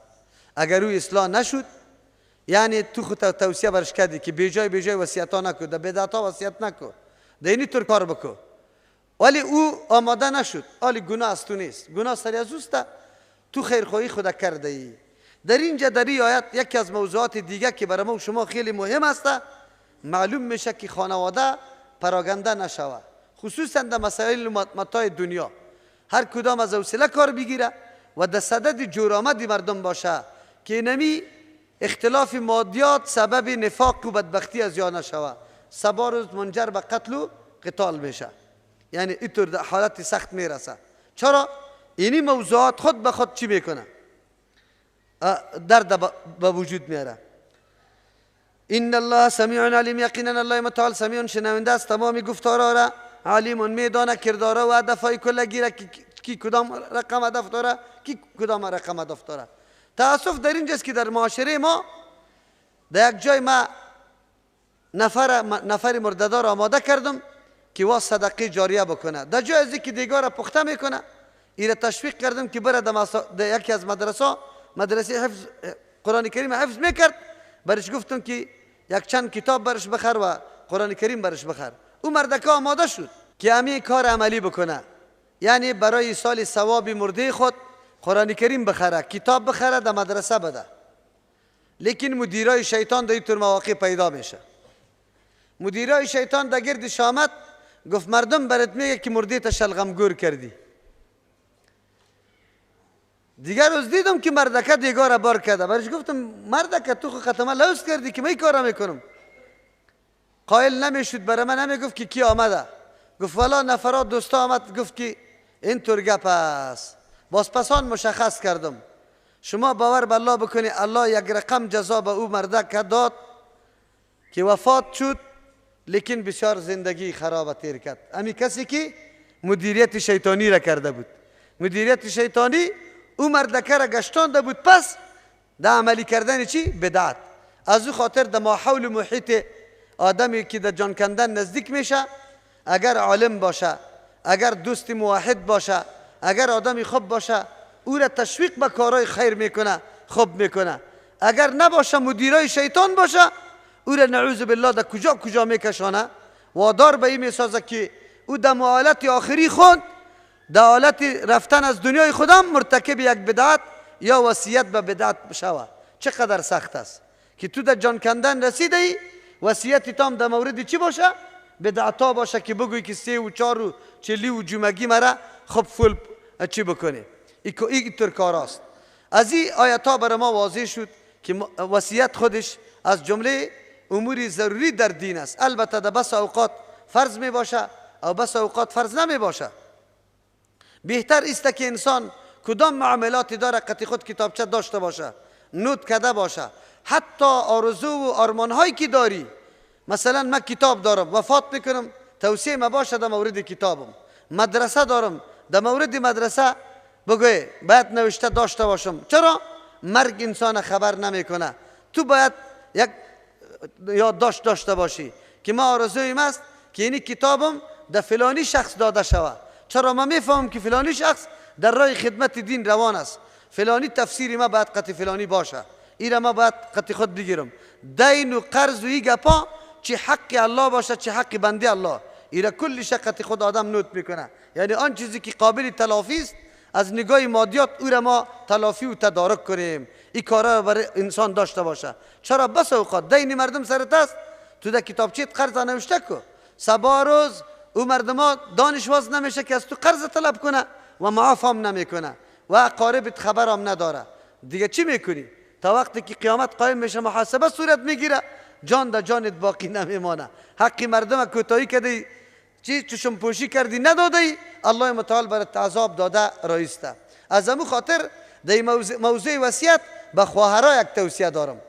خواهرها عالی میفهمه که من از فلانی سیاسر سوزنش قرضدار هستم، نانش قرضدار هستم، فلان چیزیش دزدی کردیم، فلان چیزیش گرفتیم. خب برش معلوم است، این را عالی تلافی نمیکنه نمیده، لیکن در وقت مردن خود به نام پیشی خیر، به نام پیشی خیر سوزنا را خریده می باشه قطعی بگوی رختا توزیع کرده رایسته. اوه مادرم، اوه خواهرم، عالی به خودت زندگیت معلوم است که از کسی سوزن گرفته یا نه، رخت گرفته یا نه. که گرفته باشی خب پس دم خودش بده، به مردم بیگانه دادن. در صورتی که حقی امو کس نشناسی و امو چیز هم برات معلوم باشه که اینی چیز از او بود ولی فعلا نیسته، در اقاربش بده. اگر اقاربش نباشه بعد از او تو صدقه میتانی، ولی صدقش خیر چیسته ثوابش به مو مردکی که حقش سر توسته به او بخشش میکنی. اما این کارهایی که تو میکنی به نام پیشی خیر این نیسته. تو به جای پیشی خیر که سوزن میگیری یک ټوټه رختی نیمچه را که او نه کالا به کلان میشه نه بخورد، همونطور این را بگذار در جای از این پول بگی قرآن کریم بگی. اینی طور در دوره تفسیر که خواه حرام یا قرآن بیاز برش بگی بگو نوشته کو دیگر روی از این ترجمه کو، بری مردم سی کو دیویدیا آورده میشه، کتابا آورده میشه، ایره بخر در دست کسی بده که برو تو ایره ببین که الله عقیده کسی را درست کنه، عملش را درست کنه. همین قسم رشته فیدا امام وصیت های بیجای نکنه، سر بدعت ها وصیت ها باطل است، الله متعال آدم مؤاخذه میکنه. پیش از پیش بهترین صدقه اوست که به دست خود میکنی، بهترین صدقه. تو جور هم هستی، صحتمند هم هستی، امید از این را داری که مالم زیاد شوه و از فقرم میترسی، اینی افضل صدقه است. از او خاطر در حیات و زندگی خود انسان بری خود که به دست خودت در جایی بدی که مطمئن خوب باشی که بله همین پولی ما در همین جا مصرف شده. الحمدلله کل مردم آوازه میکنه این قدر پول از کجا میکنه که موترا میده. به فضل مرحمت الله در پیش رویم کتاب الله موجود است تا آلی را الحمدلله فضل الله است. 16 پولی حتی از سفارت های عرب یک 16 پولیش ندیدیم به چشم و نگرفتیم. الحمدلله این برنامه ما توسط دوستای مخلصی که حقیقتی مصرف درک کرده در راه الله را، اینی دوستا قطما کمک میکنه. هر کدام تلاش داره یک موتر در پای خود بکنه. چرا؟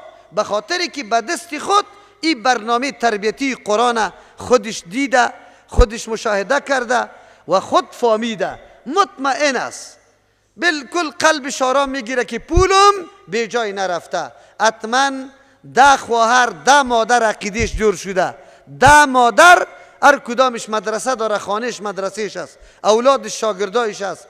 این عقیده از جا جور شده برای ما بس است. صدقه جاری ما دیگه چرخش در گردش شد، ما دیگه پروا ندارم.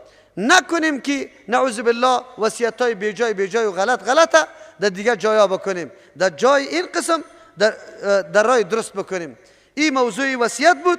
برای ما واضح شد که مال خیلی اهمیت داره، مثل که حفاظت نفس میشه، از مالم باید چی شوه؟ حفاظت کرده شوه.